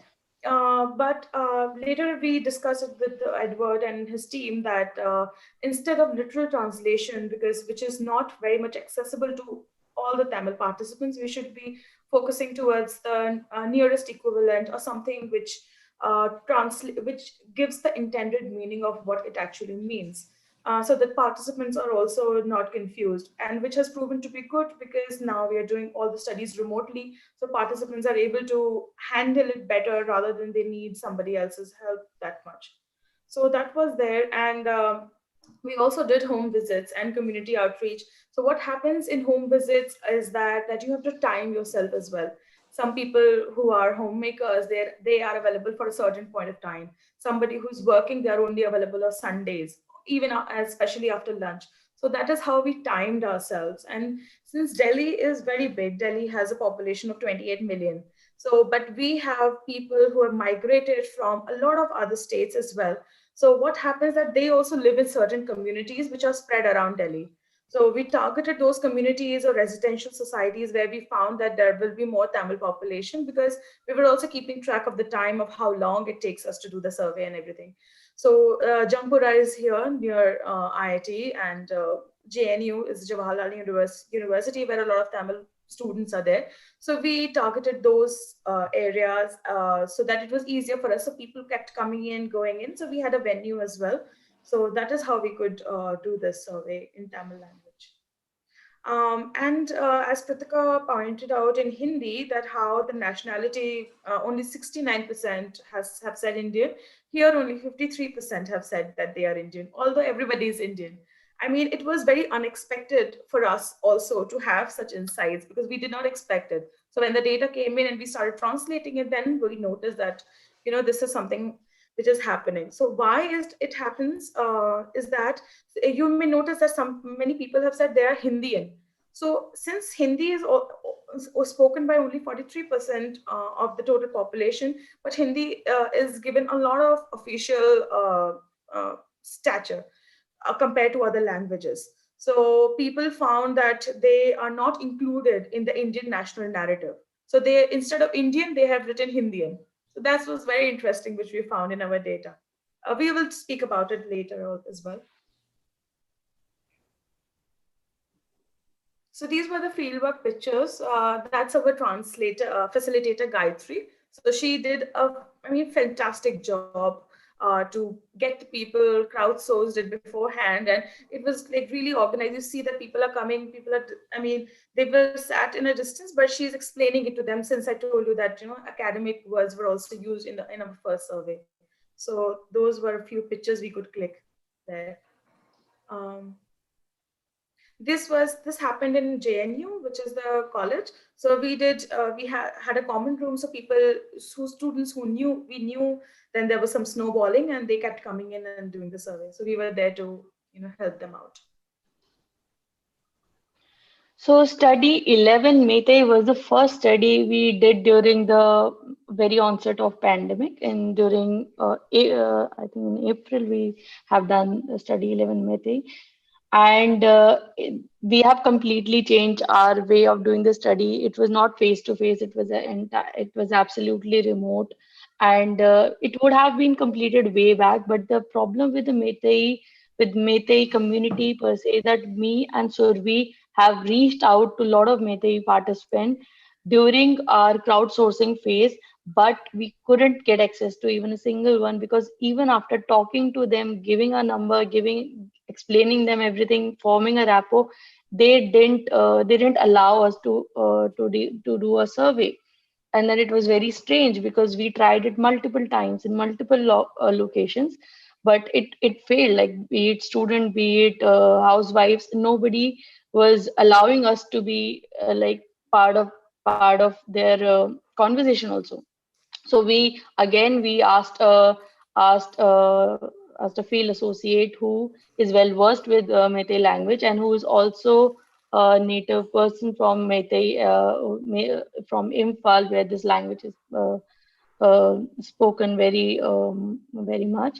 So she has actually helped us find the 60 participants single-handedly, because within their community they are well connected. And during this particular study, we noticed that they too have the nationality issue, and which is again very interesting, which we want to ponder ahead also.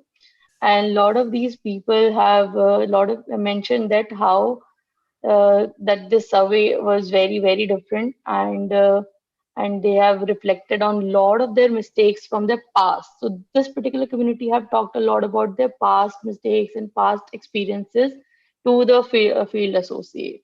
So Meitei is actually is noted as a vulnerable language in UNESCO's Atlas on endangered languages of 2009. So initially, so during the pandemic, there were many challenges which we can discuss in the discussion, but this was the first study we did during the pandemic. So again, like even here, we can see that only 8% of population have called themselves an Indian. And again, I want to bring this up, that everyone was Indian, and 77% has called them as Meitei, which is again a language. It is not a nationality, of course. And then there were few very particular people have mentioned also Meitei Brahmin and Hinduism, not Hindu, not Indian, but here Hinduism and Hindu and Manipuri. So that's we can discuss about this later. So here we can here I think Professor Nair would like to take up, because no, I think we leave this for discussion because we might run short of time, but Yeah. the charts speak for themselves. 69%, 53%, and then only 8%. So this resistance to assimilation is, to our mind, to my mind anyway, something that at the macro level we need to consider, whether, although for convenience, the investigators in UPIT shows nationality, actually we are seeing nationality break down even in the demographic data for a survey of this type of study. And that's important because there seems to be lots of confusions between language, region, and conceptual apparatus. And that's something which I'm thinking about. So I think I should next. move ahead with. Yeah, Okay. we don't have much time, so we can go fast.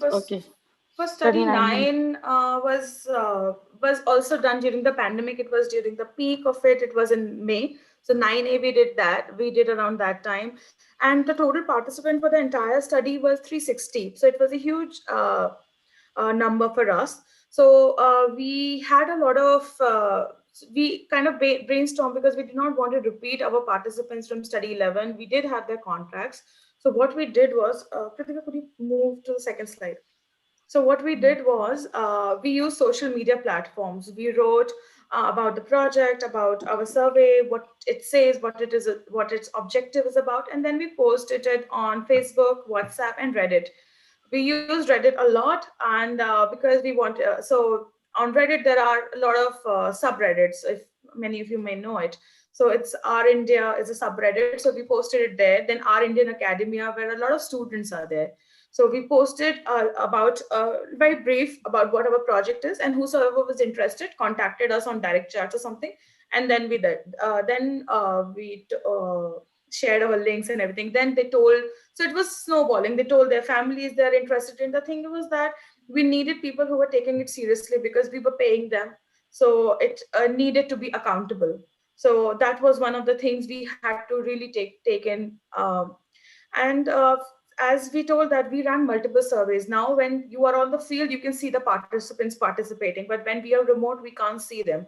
What we did was that we ran pilot surveys based on that how much time a fluent Hindi speaker would take to fill the survey, and somebody who is not so fluent. So we did an average time. If it is 30 minutes, so if a participant is taking 10 minutes or 15 minutes, so we will not include their survey. So we ended up deleting many surveys on the way. Because it was on Qualtrics, we were able to monitor, and we hired field associates who were trained. So they were also we were able to monitor through them that who were the participants who are not. So we were able to track that whom we are paying the money, whom we are not paying the money. So that also happened. That's it. Study 9A, I'll just point one point, because when we compare characters, we noticed, because sometimes we were on the phone with the participants as well. So what we noticed was that they were imagining somebody, or they knew who's a 75-year-old, or they knew who's a 25-year-old in their heads.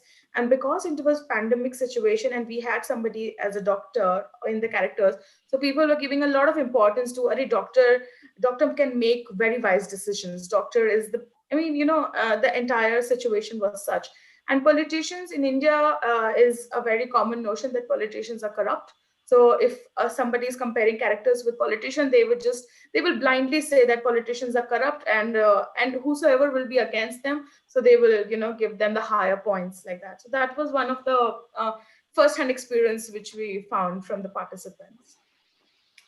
So while doing study 9B, we have it is the most recent study that we did. So so I can share you a lot of personal experiences, but we don't have time. So the one particular one is that in our in Hindi, the term behind the back is a phrase in English which have a single equivalent word in Hindi called chugli, which is usually associated with women and stereotypically associated with women. So, and most of these the study 9 we have done on Zoom, on Skype, on WhatsApp video. So the most enthusiastic reactions I got was from women, and how they related each of these trust betrayal story to their own story, and how they got overexcited with these stories, and they pulled in their experiences. Although they have written it, but they have told me also, and that was very interesting. The men were, men were interested, but they were not so much enthusiastic as much as I could see the women in this case. And another very interesting instance which I have experienced while doing this work is 180 participant, and I've one of the participant toward the end of the survey actually said, after like as a feedback she gave me, that I have actually went ahead and resolved one of my very prolonged issue because of this, because one of my friend have talked behind the back, but I never thought that there could be a third person perspective, or their perspective I could understand. So because of this survey, two of the participants have actually reflected on, introspected on, and have solved their issues. And there must be more, but only these two have shared their feedback with me. So that's very interesting. So thank you. Thank you. Thank you very much, ladies, and apologies to the meta-narrator whom I didn't introduce. It's Professor Rukmini Nair from who is the team leader for India. Unfortunately, we have no time left for discussion. Perhaps we can revert to some of these issues in the bigger discussion afterwards, because you've touched on several issues that have been very important and a running theme right through. We've got a 15-minute break now. I saw that people didn't really make use of Nextdoor very much. Is there a problem? Does anyone want to ask me a question? Is there a problem of reaching the space? I don't know. I am not able to hear anything on that platform, and maybe because of my headphone, or even without headphone, I'm not able to hear since like yesterday. Okay, so maybe if you exit the Zoom application, and then if you're having problems, I tried that also, but somehow I don't think something. Maybe I tried a lot of settings. Okay, sorry about that. I haven't. Did anyone else have questions about how to? Sorry, I'm also new to it. So Steve Stitch introduced it to me, and I just wasn't. So I'm not. I don't know all the tricks, but maybe try another room. Try and go to the fireside. Does everyone see in the left-hand panel? There are 3 rooms. Yeah, I have dragged myself, but I think there was some issue with the the connectivity issue with the headphone or the maybe. Okay, so if I can just ask everyone to switch off their mics and video if you like, and then we'll reconvene next door for a coffee, and then we can take it from there at 11:50 our time and whatever time it is yours. Thank you.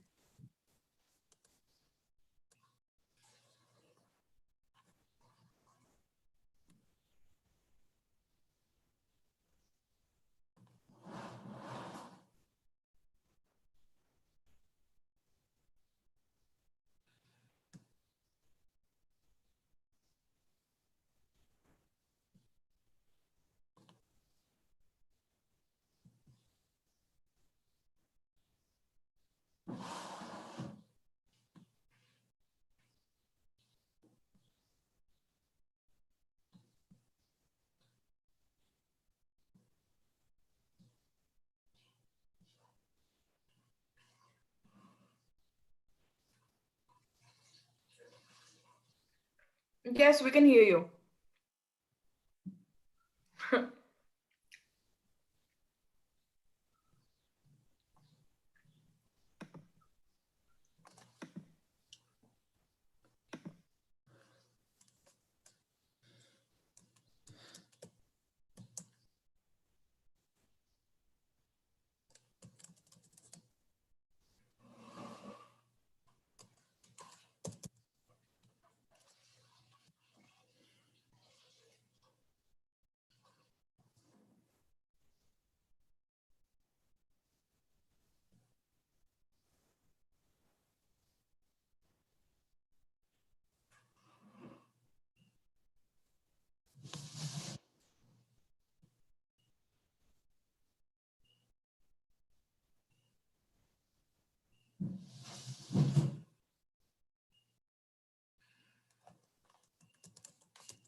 Abdelatif, are you there?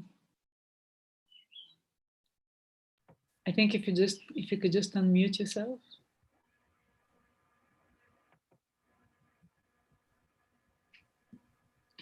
Well, now I'm unmuted, I guess. The phrase of this of the pandemic of 2020. Yeah. You're muted. We all muted. Do you? I know you have a presentation. Would you like to share your slides with us? It seems like you need to give me the authorization at your end.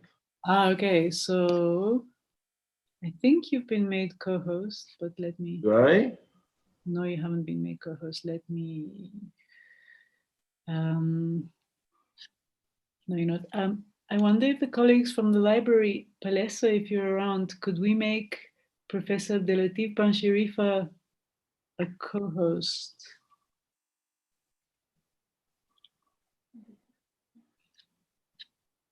Or anyone?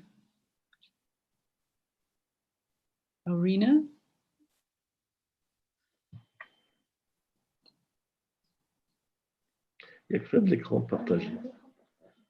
I'm sorry, actually, I assumed that they'd made you.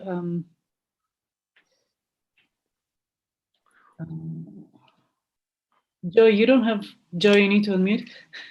Sorry. You don't have the. I also don't have admin rights. They didn't give it to me either, so I can't. Do you have admin rights? Because then you could go to share screen and then under advanced sharing options, you might be able to change to multiple participants. No, because I don't have those rights, but you might. Sharing option, how many? No, I don't. Okay, just if you just give me 1 second. Colleagues, and we don't have anyone's number from the library. Aurina, Palesa, Cabello, Lloyd, Sandy, Thomas. We've got lots of you guys. Please, can someone answer and make Professor Abdelatif? Okay, why don't we maybe? I'm sorry about it's been all running rather smoothly so far.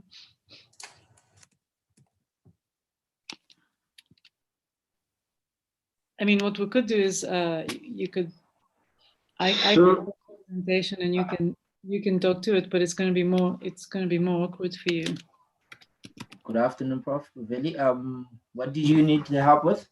Hi. Yeah. How's it, Cabello? If you can just make Professor Abdelatif Panshirif a co-host. Okay. Co-host. Please.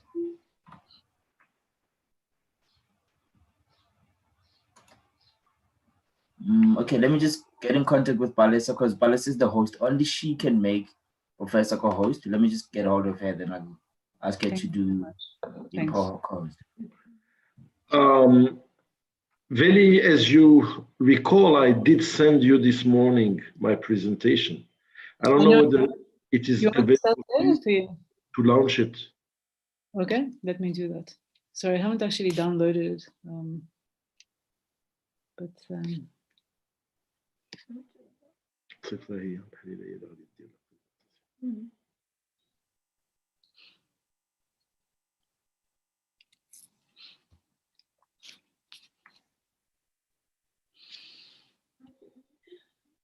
Ok, voilà.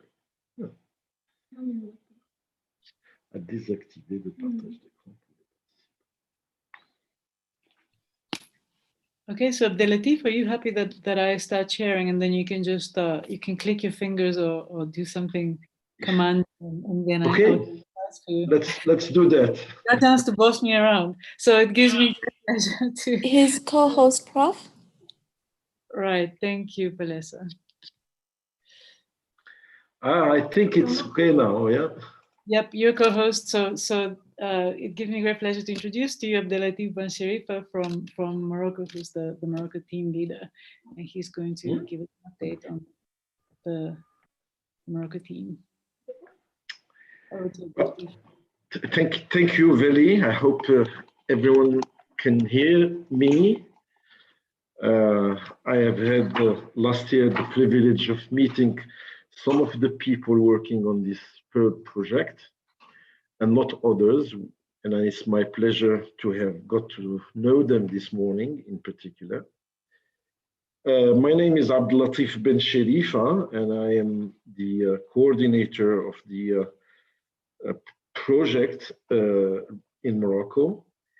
And what I had in mind to do seems to be exactly in line of what was more or less shown this morning, giving you all an account about what the Moroccan team did so far, and maybe some openings on ideas to be discussed or on things that need to be considered in the future.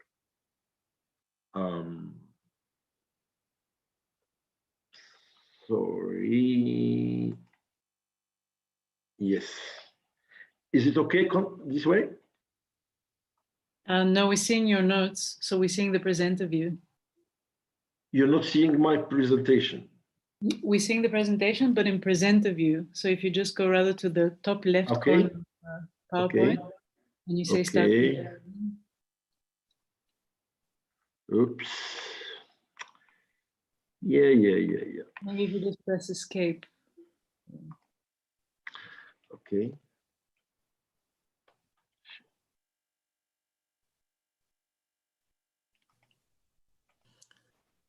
So Veli, we can actually help, but because it's not in English, I can't see what it means.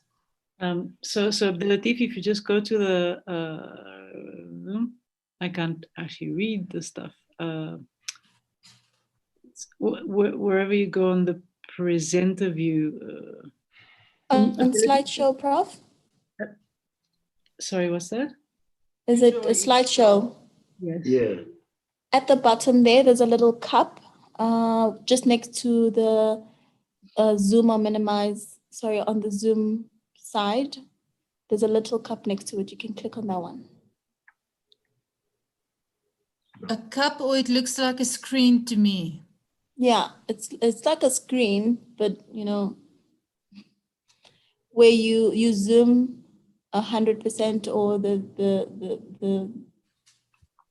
image or the slides. It's on the right button. Yes, then just click on the display settings, the second tab on top. Keep going back. Yes, that one, the second one, that one.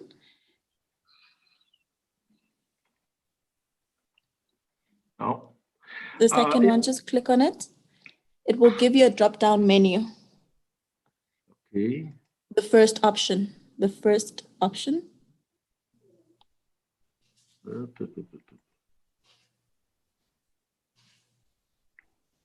Is it this? Yes. So now you have it on full screen. Okay. Well, sorry for this unexpected problem. I was saying that the Moroccan team intends to give you just a broad idea of what has been achieved and maybe make some openings. One thing that I need to mention is that probably unlike all other teams, there is absolutely no philosopher or something close to that in the Moroccan team. We are actually mostly social scientists, let's say with heavy interest in cultural studies by and large, but our discovery of philosophy goes back to early formative times, long ago, and we are associated with the project with much pleasure, and we are discovering things by the same token. The Moroccan team is myself as a coordinator, and we had two sort of postdocs, successively Yunus Fatmi and Selma Tbel right now, and a team of 7 people who actually have been trained ever since 8 months ago, so that they can get with us into the research itself. I have to say that, excuse me, is there a problem? This wasn't about a job for me. It was about having a life. But I guess Do you hear me? Yeah, You sorry. can continue. I think that one of the microphones wasn't muted. Sorry, Abdulatif. Okay, so as I said, the encounter with the kind of problems that GOPP raises are issues that we have encountered in the very empirical investigations that the Moroccan team had by and large. Regarding what has been done so far, well, I'm pleased to announce that since last week, we finished all the studies that were assigned to us. Started in April 2019 with study 1 and 2. And 2 weeks ago, we cleared up the study 4, which was the last one. So we are done in a way as far as wave 1 of studies is concerned. Just about sharing some observations. We are a team worked on a face-to-face collection of data in all the studies. No online, no indirect or distance type of data gathering. One, it is something that was more or less necessary because of the overall, say, technical context surrounding us, but also because we were not confident that we will be at that level of credibility of the answers, so to speak, if we were to go to another mode. Just, of course, talking about our own context.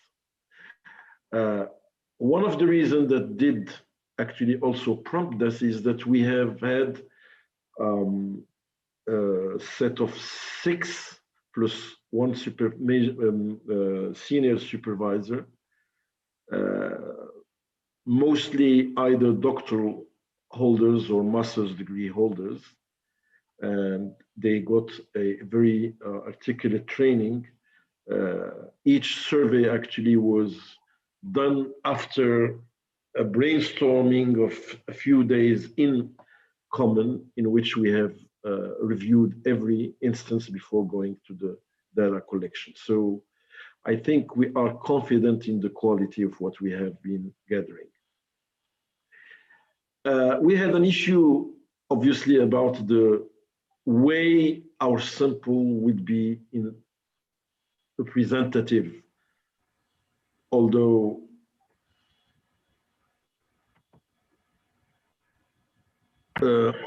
as I said, the agreement with the PIs was that we will rely on 4 or 5 major criteria. One is that everyone is Arabic speaking, that's our language of reference. When I say Arabic, it's Moroccan Arabic. Arabic is a black box in which you may find a series of idioms and variation. So it's Moroccan Arabic. 2, that it be students and non-students. 3, that it be different social class affiliation, so to speak. 5, it's gender, of course, as a major criteria. We systematically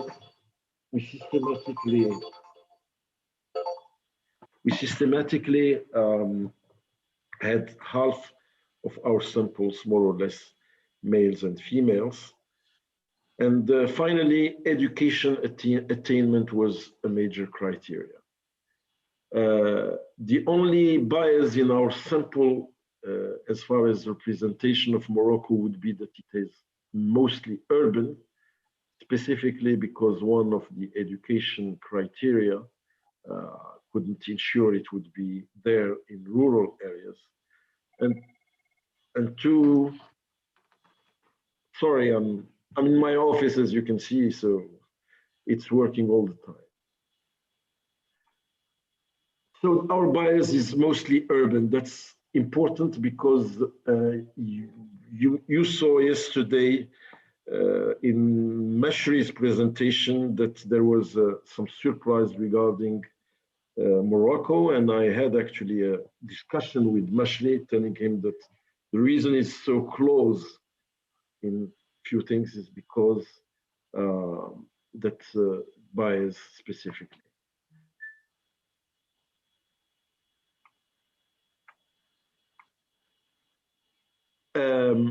As I said, we have covered all the studies now, and we're looking up for what is coming next. Was one of the things that I thought we need to discuss is how can we now get associated in the overall treatment of the data that is being gathered. It's my understanding that it is treated as a centralized process, which is okay, but we need to have also something in it. So we are expecting that we get some orientation on this direction. The conceptual problem, and I think it has been discussed yesterday, in particular with Clark's intervention and also late evening email to the group, is what is it that we want to do about the box called Morocco as a representation of something? Are we talking about an Oriental culture as it is usually coined, or Arabic culture, or Islamic culture, or Middle East social culture? Obviously, there are plenty of ideas and views and stereotypes even. And I guess the underlying question in this GOPP project is whether language, culture, history, what have you, differences may or may not impact on the way people address basic philosophical concepts. We need to know whether we can take over some explanation regarding this box. And just as was mentioned yesterday, there has not been a systematic effort or intention already to draw categories between our different settings or country settings. It's one thing to say, I expect no differences despite geographical and environmental and cultural and historical and linguistic contexts, or to assume that there is, and if it's there, then what is it that makes it operating at that level? One of the tasks also is about the way we want to view the data that we gathered, just in not necessarily a comparative way worldwide, but just in the what I call the vertical setting of Morocco itself.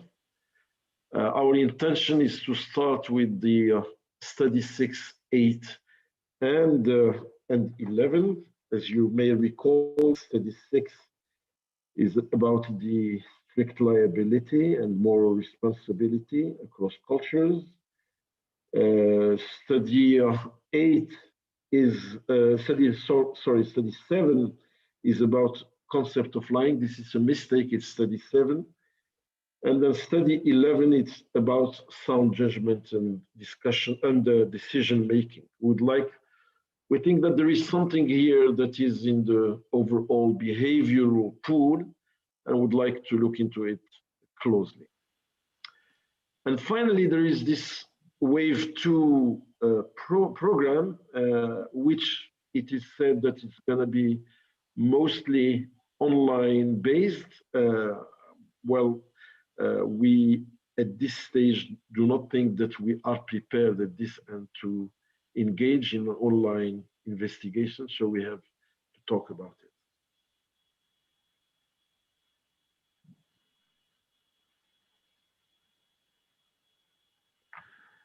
this is pretty much it. As I said, it's an overall report on what the Morocco team did and where the main concerns lie today. Thank you very much, Abdelatif. Okay. If you could just unshare your screen, and Okay. then we can have a face-to-face discussion. I think Petra wants to ask a question, but we're not going to let her. Oh, I'm so sorry. No, it's wonderful. Questions for Abdelatif? I mean, maybe I can ask you on what your stance is on the identity issue. So what the point, as far as you're concerned, how you see the Moroccan team, what you see the Moroccan team to be representing, to be capturing when you guys are doing the studies. Interestingly. Well, I'd rather view this in a different way. I think that the overall conceptions about what an Oriental society has been pretty much drawn by Western praxis in general terms. And I think that there is a heavy pool of views and stereotypes, which at times may not be properly politically correct, but they're there.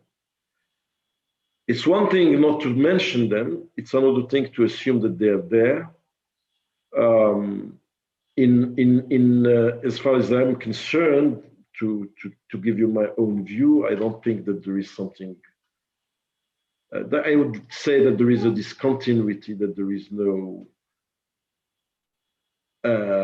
homogeneity, so to speak.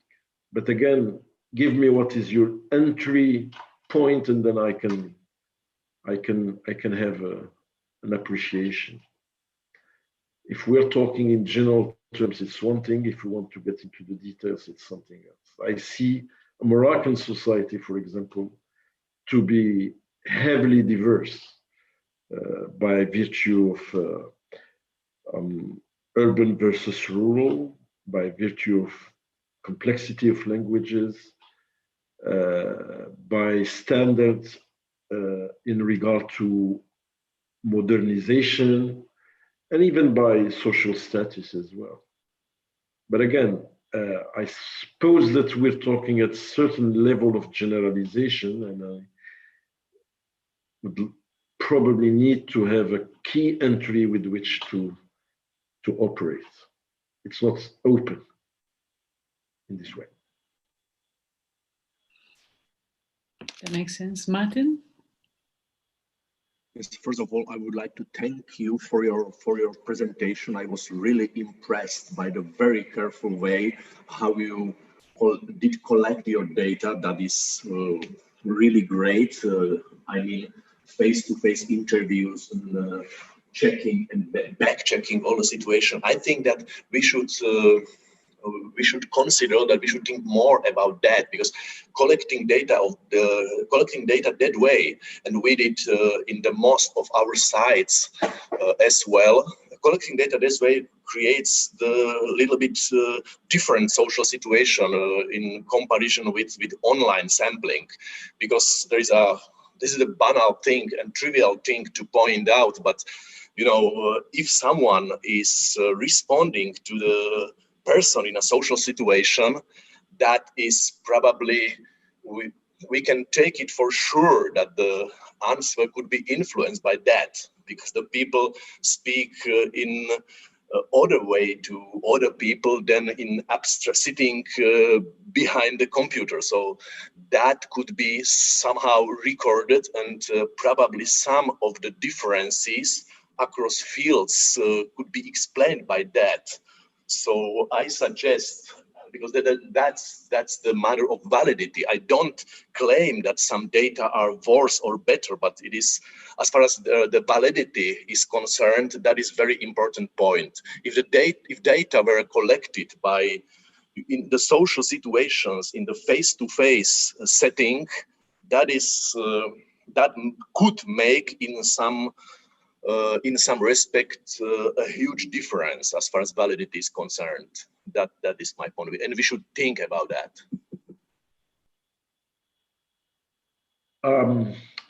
I can only agree with what you said. I mean, I belong to a generation of empiricists, and as a result of that, I see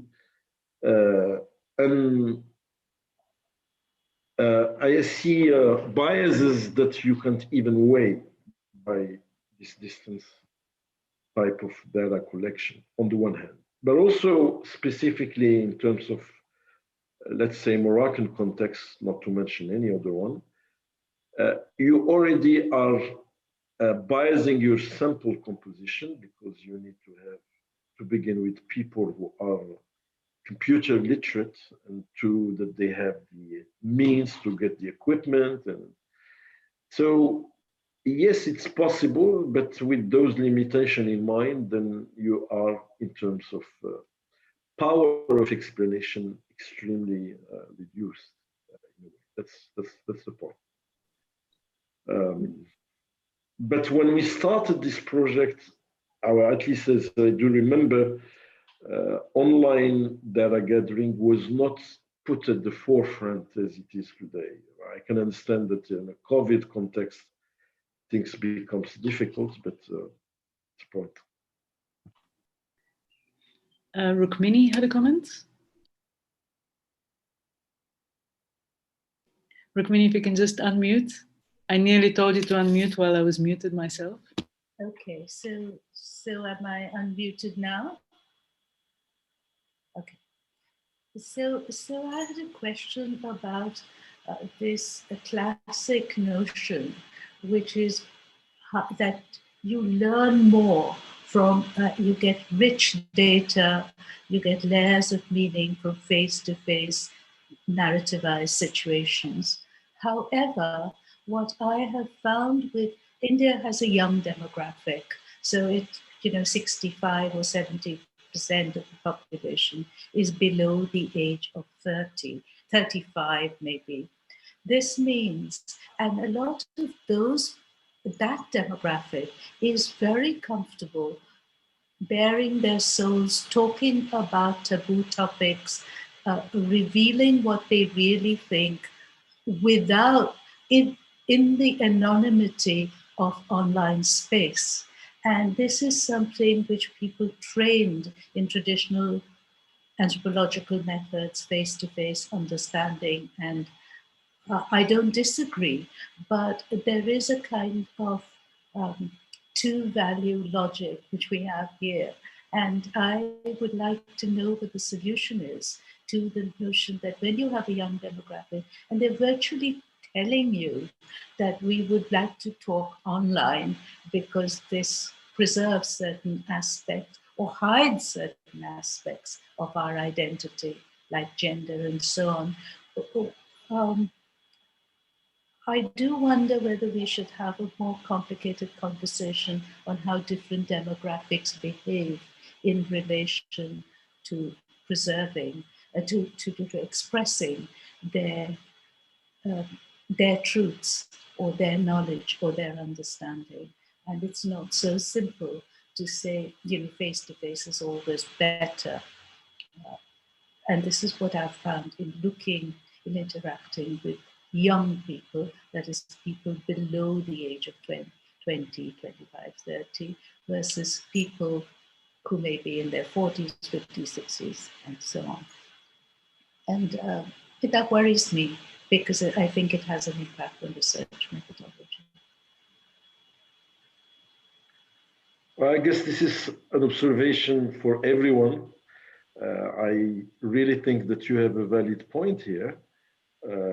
For one thing, we are into open frontiers with this online type of data gathering. At least if we look into it from a ethnographic or anthropological perspective, it's one thing to have an opinion poll on elections or on simple fact. Another thing if it's more complicated. But again, I know it's an open frontier, and I agree it's important to be discussed. Joe, do you want to make a comment on this? Yeah, I wanted to add that while I to some degree was actually under the sort of same assumptions about the face-to-face as you actually bring up, I was also quite surprised when I started exploring the online options that there are actually groups of people that I would not have access to, strangely, face-to-face, whereas online I would actually have access to them. And not, I mean, also even in things like, okay, so South African settings, for me to go into like a township, it is quite tricky. And instead, if I actually go for an online way, we can actually very specifically target, which I had no idea was possible, but you can actually specifically target people from like a specific geographic area where I normally wouldn't enter. And you could collect data on this, which I think is quite fascinating. And the degree of precision that they can do is bizarre. Like, I don't think I would be able to find the sample without going online. Now, I'm not sure if this will always be good for this type of research, but I think in general, we ought to start thinking about these things more broadly, because the speed at which technology is going, we're not keeping up in terms of methodology. Exactly. Martin? What I would like to make my point crystal clear. I didn't say that the online gathering of data is better or worse. What I did say that the going to the people and speaking with them is different. And you just provide argument for that. If you are reaching people in person, if you go there, if you will go to community, that's of course is risky. Of course, I completely agree, and then there is price for that. But you know, my point was not an objection or reproach or something like that. But it is during the 100 years of anthropology, the contact with the community, contact with the people face to face, using unconscious social engagement was the cornerstone of anthropology. You can make it easier to use online. That is perfectly okay.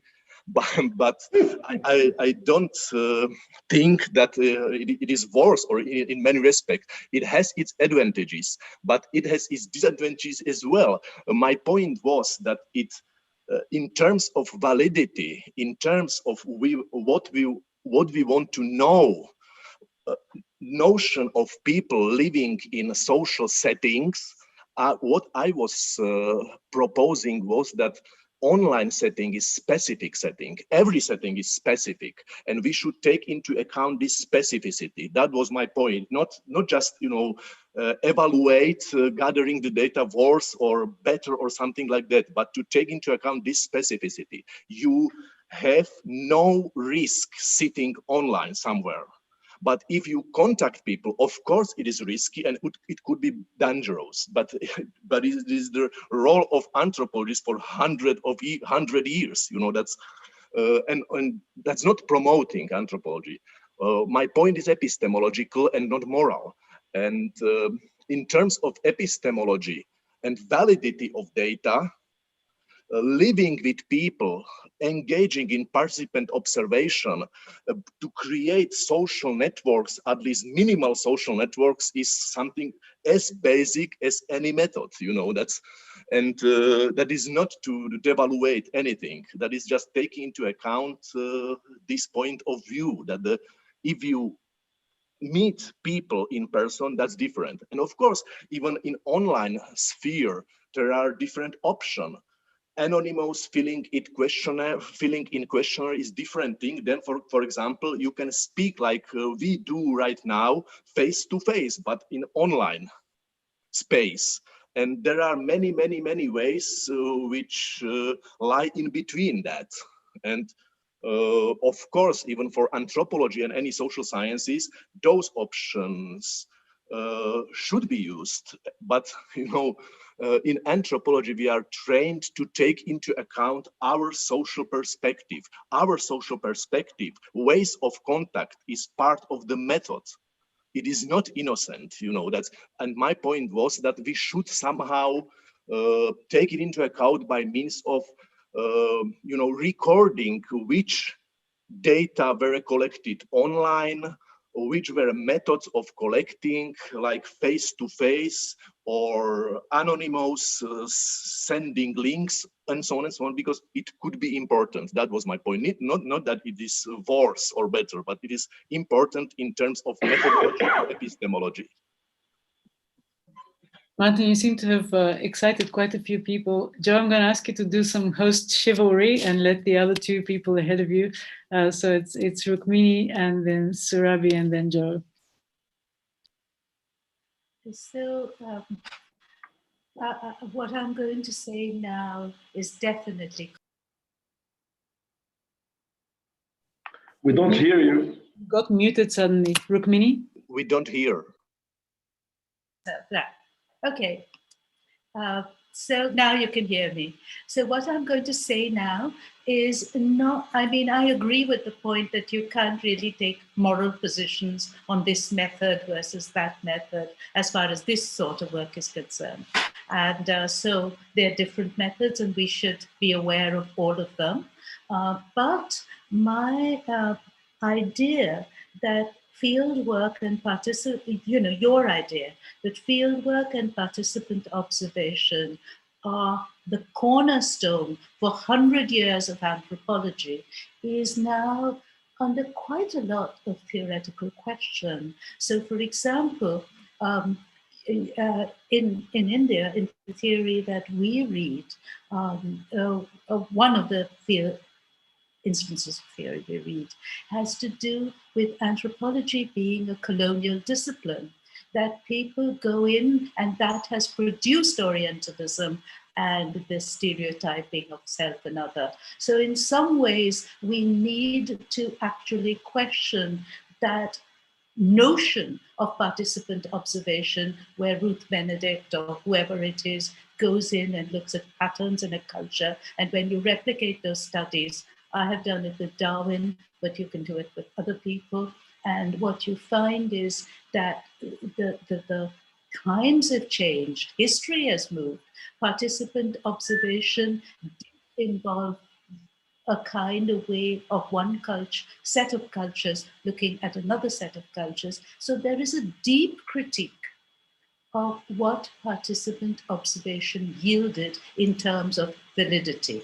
So I think that any serious discussion needs to not say this method is better or that method is better, but to also look at what you were saying yesterday, history and the circumstances of the rise of disciplines and what they tell us.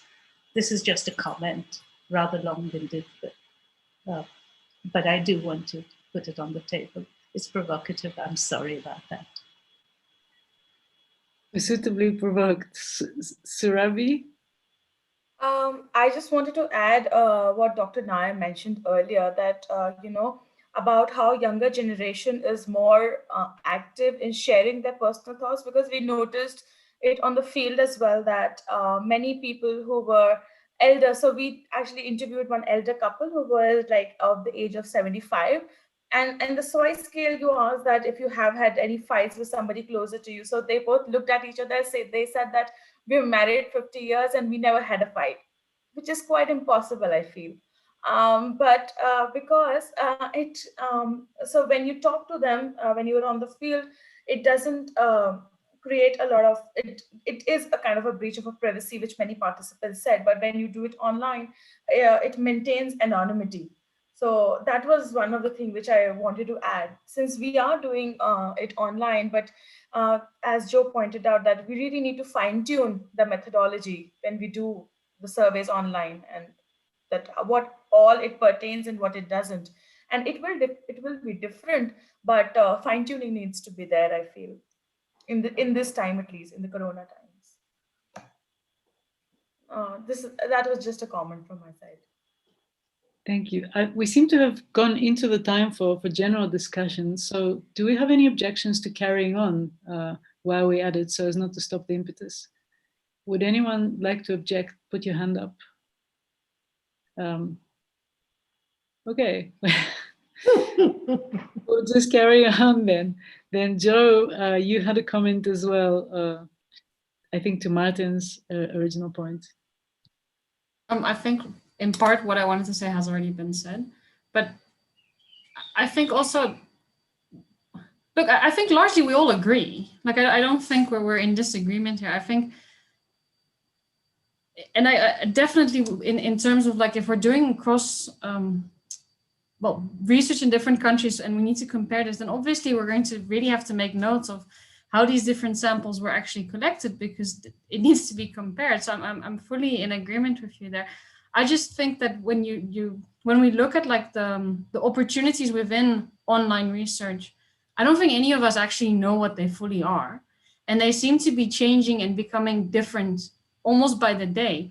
But it's also a reality that young people's reality is different, and they are growing up with online, and they are constantly on an online platform, which also means for us to understand them, and definitely if you're taking the anthropological perspective here, you're going to also have to understand their online space. Exactly, that's a field. We can't really get around it. It's just, at some point we're going to, in general, have to go online. At least that's my 2 cents worth. Can I say something? I think Xiaofei was first, and then you can go up, Latif.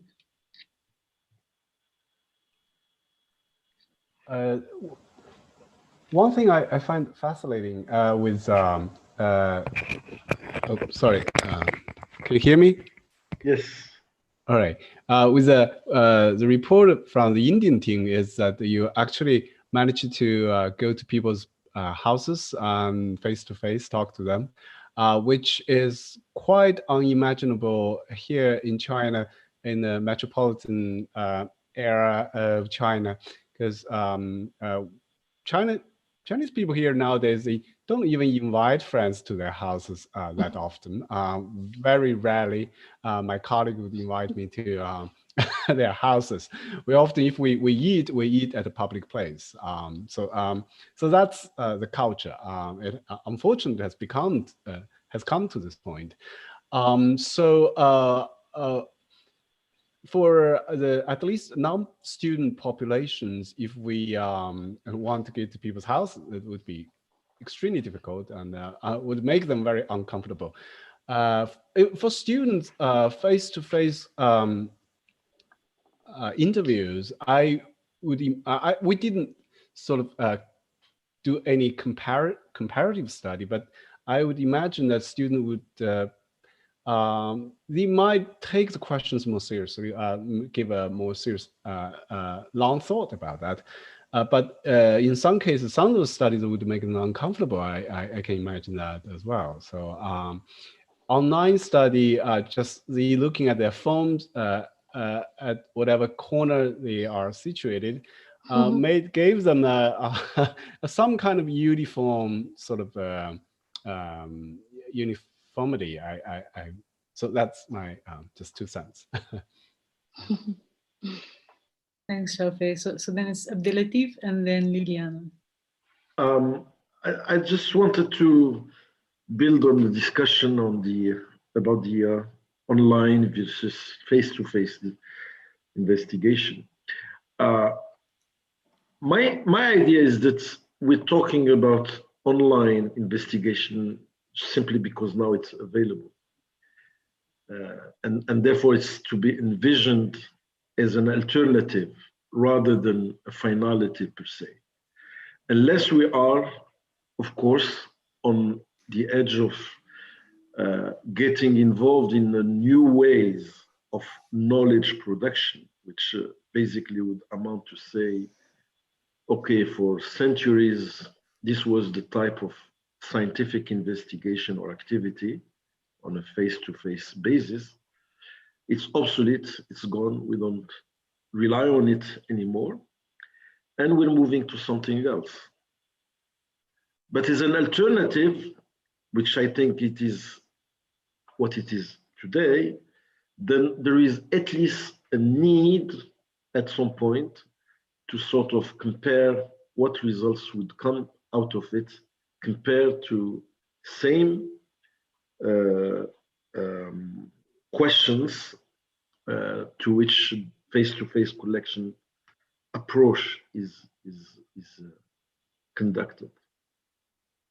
That's what I want to say. The sort of no choice by default online investigation is a problem. Now, if there are ontological reasons to believe that it can produce knowledge, which I think it's possible, then we accept it as such, but then it rules out the perspective of comparison with another approach. The way you collect data is definitely a determinant in the quality of what you're getting to. Thanks, Abdelatif. I see comments in the chat box. I'll ask people to please state them because I'm not part of the youngest generation that likes everything online. But Liliana's proposed for us to put a folder on online ethnography in our Dropbox. I've already created that, so we do have a readings folder in that. Liliana, did you have any more substantive comments? Yes, actually. I mean, so just to echo back on it, I think there's thinking for wave 2, and just based on how we did wave 1 and all of the feedback we've just gotten, we really need to think a lot about space and place, and what, you know, the Chinese example about going into someone's homes or not going into someone's homes. Our research that was done in mostly, as I said, sort of these post-socialist, former socialist public spaces, and the question about online space, right? And to think really, really clearly what is what we're referring to and what kinds of spaces we're going into. And one of the things I would encourage to think about in that sense is what I think I got from Martin's comment about validity is also this a sense of establishing trust, right? Trust, your trust with your informants, with the people that you're doing, that your interlocutors, right? Informants is even a problematic term, right? If we talk about power hierarchies, right? With your interlocutors, how are we establishing trust, our own positionality, and how that differs in these different spaces, online, private, public? Is online public or private in certain cases, right? We need to really think about those things coming for wave 2, and also the practicality of it.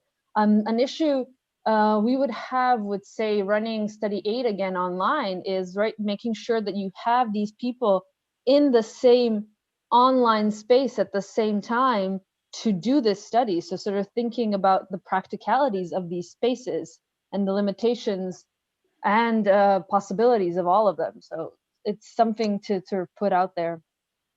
And if I can just echo on Joe's comment about the need for meetings, we did discuss it in the cafe section. If not everyone completely together, maybe just the postdocs for wave 2 when we start doing studies, so we get a sense of communicating with each other. I wish I had the knowledge that I heard from people in studies 4 or study 8 or other studies before we did our own, or sort of communicating while we were doing them, rather than at the back end, would have been helpful.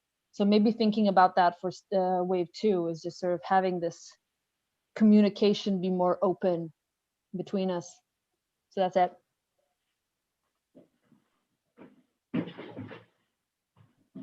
Maybe I could add to that last request that there be more, the postdocs are actually consulted more on study design, for example.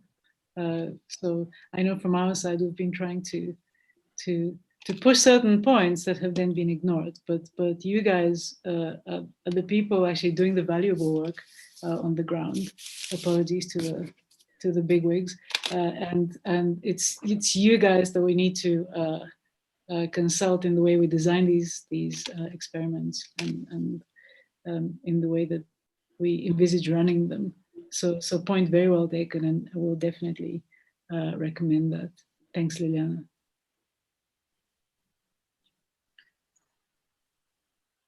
Are there any Rukmini? Rukmini, yes. So this is a different. Oh, sorry. Am I mute? Unmute? Are you okay? Am I audible? You're audible.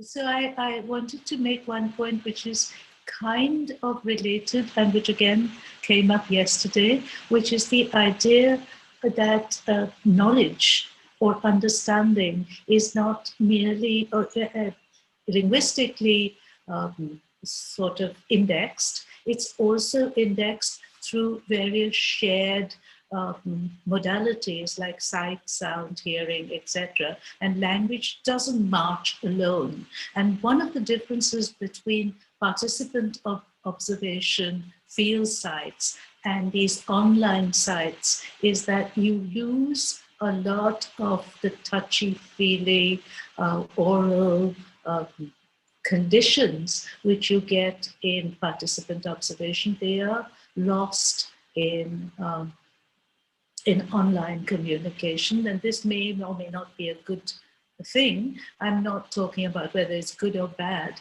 but asking whether studies about body language, multimodality, those sorts of things could really be part of the investigations in this study. For example, in India, if you do this gesture, this one, it means I respect you. And it is immediately, it's just a gesture. You don't have to accompany it with speech, but visually you are cued for recognitions of respect conventionally as well as intentionally.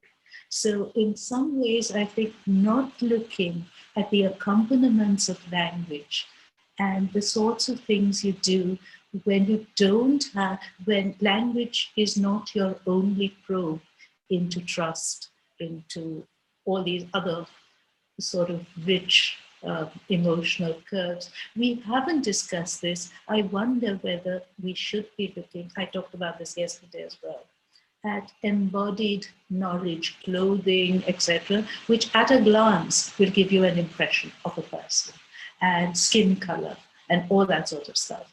And we don't take it into account at all in these studies, but it is a difference between field sites and online sites.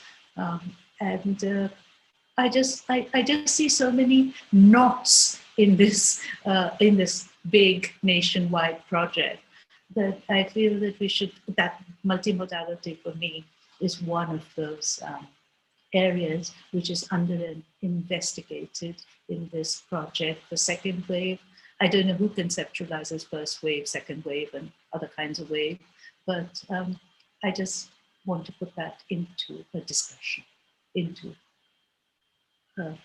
multimodality as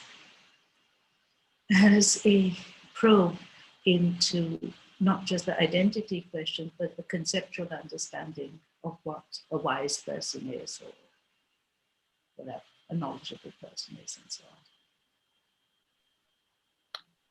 Thank you, Minnie. We have a question from Lawrence, who is a philosopher from Nigeria, as far as I remember. Lawrence, he's not one of the team members, but can you hear me?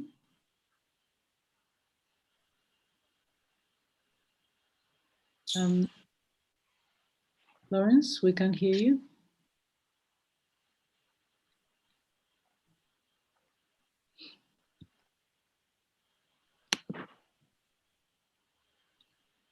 Okay, maybe if we have some. Okay, wait, Lawrence is unmuted. Can you hear me now? Yep. Hello? Yep, hi. Can I speak now? Yep, go for it. Hello? You are hearing me now? Yeah. Okay, now I want to thank you for this project. It's quite very interesting. I happen to be a scholar who is trained as a curriculum, undergraduate curriculum. There's much emphasis on Western thought, but then at higher level, there is a lot of emphasis on African thought schemes and so on. And then eventually I've been teaching Oriental philosophy here in Nigeria for more than 10 to 15 years. And so I think that the project is very important. But I was wondering whether the criteria whereby we chose the geographies to be represented could help us bring out the best in this project.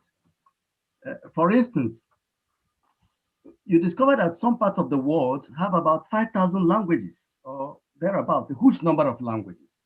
And so if we don't make careful effort to maybe investigate or make good analysis of the languages that can give us alternatives, ways of looking at things, the alternative conceptions we have, we might lose the gains of trying to root out what wisdom and knowledge means in these languages, and obviously in the conceptual schemes they may be suggesting. So I am suggesting that maybe those who are anchoring the program might think of maybe extending it, making a broader analysis of the different language geographies of the world to ensure that there is no marginality, because it will bring out the beauty of the effort. For me, this is a very wise project, because if you teach someone that philosophy is the love of wisdom, what does it mean? What exactly are you telling the person? He has to think through. If you want him or her to make enormous gain out of that effort, he has to understand exactly what wisdom and knowledge means in his or her own conceptual scheme, to be able to value what you're saying and to make enormous gain out of that. The other point I want to make is this. Now, knowledge and wisdom are meant to mirror certain values. There are certain ends of knowledge. There are certain ends of wisdom. In other words, there's something that we expect that these principles should convey.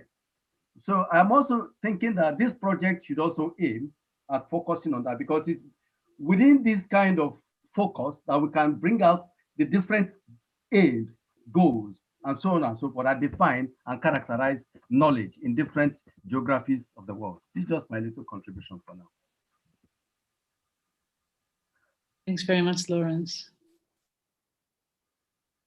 Do you have any comments on that or on the previous? I see there's a discussion in the chat. Would anyone like to pick that up?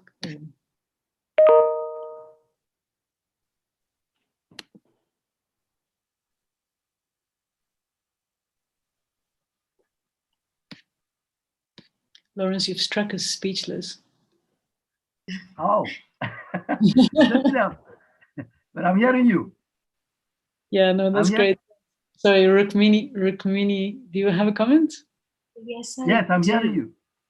So I think that some thought did go into this about, I don't know, I'm not a PI, I'm just in a particular region, but I think the idea was to cover the world through nations, big areas like India, China, Africa, South Africa, and so on and so forth. But I agree that enough thought didn't go into how we might arrive, just simply because we are located in a certain history and a certain region, at concepts like knowledge and wisdom. And actually we found that these can't, in fact, be translated one-on-one from the English into all our languages. So I think that in a project like this, there are infinitely more oughts and shoulds than ises. And, philosophy is about how you can, how to derive an ought from an is. And I think we haven't derived an ought from an is as yet in this project, because it is an experimental first-time project. So I think your criticisms are maybe correct. It's for the PIs to say, but I think they chose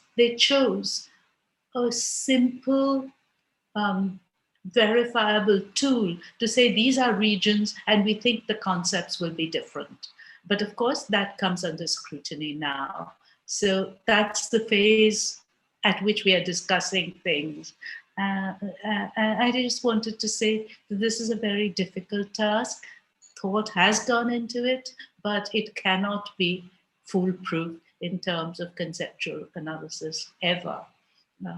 And that's that. And with regard to your notion about philosophy being love of wisdom, I think Aristotle said wonder is the first cause of philosophy. Wonder. So if we have wonder as a core principle, wonder at what we see, I think that's as much a driver of our understanding of self and wisdom and so on as the notion of wisdom itself, which is very difficult to unpack. But wonder, curiosity, surprise, these are things we all feel. And they could, so when Aristotle says wonder is the first cause of philosophy, I think we may think of that as a starting point. Thank you, Rukmini. I hope that the PIs listen to this noble defense of the project. I'm almost tempted to leave it there at the wonder, to give wonder the last word. But I thought that maybe I should, unless there are other comments, I should give a slight overview of the bigger concerns that we've expressed here, so that there's a kind of 2-minute watchable thing that the PIs can then not ignore at the end of all of this. Are there any other comments, or should I do a quick wrap up? Okay. So what I picked up, and these obviously, this is going to be vastly oversimplifying, but Minha. I just would like to add a little bit of comments in what Joe mentioned previously about study 4. So at that time, Xiaofei also answered how Chinese people felt about the video clips. Only white people appears, and I think Hollywood movie and lots of influence from cultural Western culture in Korea is the same. So I don't think Korean people felt weird about the movie clip, about the characteristics only white people appears. But I also would like to mention the test in study 4. There were mind in the eyes test.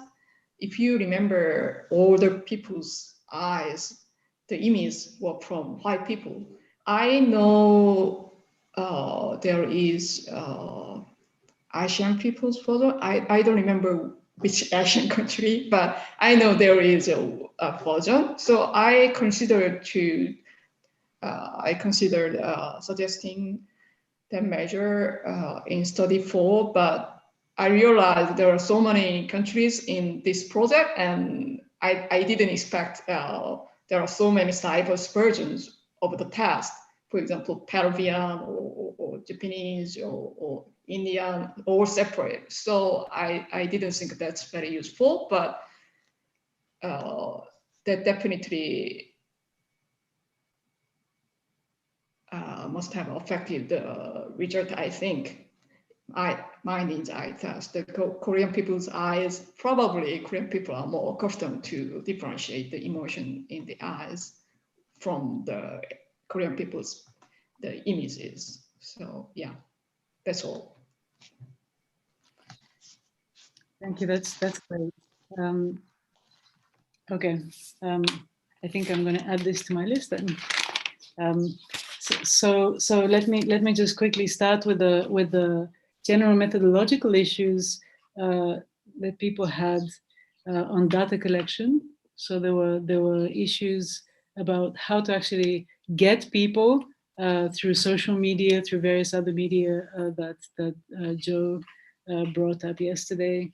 There was this explosive debate on face-to-face versus online, which is, we've heard some pros and some cons in it. To a great extent, it might depend on age groups as well and cultural differences there as well, but something to think about at all events.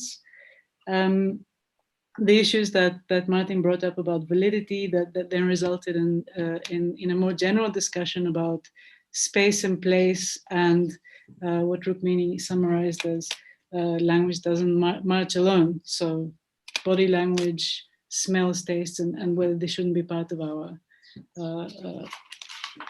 included in experimental design as well. And then I picked up two more substantive general issues from the discussion. And the first one directly relates to this last methodological point, and that's about language and identity. So it first percolated up, it started with the Peruvian team's comment on how the Quechua were generally bilingual, so they felt obliged to go into deep into the Amazon in order to get the pure version of the Quechua, which then resulted in an interesting, what some of us in the Global South were calling in the break, decolonization conversation, I think. I think it was very interesting in the Team India reports on how people couldn't identify as Indian, right? So what the boundary between nationality, language, culture, all of these things, and wonderful stuff. And it also came up in the Moroccan report on, okay, well, what is Morocco supposed to be representing exactly? An Islamic culture or an you didn't mention African, I noticed, or what? So that was the one large substantial issue on language and identity. And from our end, I would like to add the whole decolonization issue. I mean, it's right there with these multilingual spaces that then, lo and behold, there's always one common language amongst all of these other 50 languages. So it's really, I think that's close to our hearts anyway, down in this neck of the woods. So the other big substantive issue that I picked up was about truth and lying. And that came up in study 7, some very interesting stuff, including, I mean, methodological lying as well, but never mind. And also in Xiaofei's story about the link between truth and knowledge. But I think it perked through all of the reports in one way or another. And it may be, we were exchanging texts with one colleague from my team, that it may be that we need to actually look at bivalent logics versus, so cultural differences in logics and so on, in order to fully sort out the truth story. And then the study that seemed to be most, a particular study that seemed to be most contentious was 4. So that was both in terms of the images being shown, in terms of cultural sensitivities. Some teams found the images unpleasant and so on, and then latterly there was the issue of actually, like, whether they're doing the work if you're showing these images, given cultural variations in facial expressions. And then again, close to my heart is the white normativity issue that got brought up, where we all supposed to be looking at the normal white pictures as the norm. So those were the issues that I thought should be flagged. And then we have 2 requests. Well, we've got many requests, but one of them is to have more of a shared reading base. And I've now created the Dropbox folder, and each of you can create subfolders. And then there was a request for more communication, more of these kinds of events, which is very gratifying. And also, if not of this kind of size, at least the postdocs should get together more often and speak face-to-face and exchange expertise. So with this, let me thank everyone for being here and for sticking it out to the end, and for your wonderful, wonderful contributions, despite the time differences and everything. And please keep safe, and let's meet again soon and discuss these Fantastic. Thank you also from all Thanks, of us. everyone. Thank you. Bye, Veli. Bye. Bye. Bye, everyone. Bye, everyone.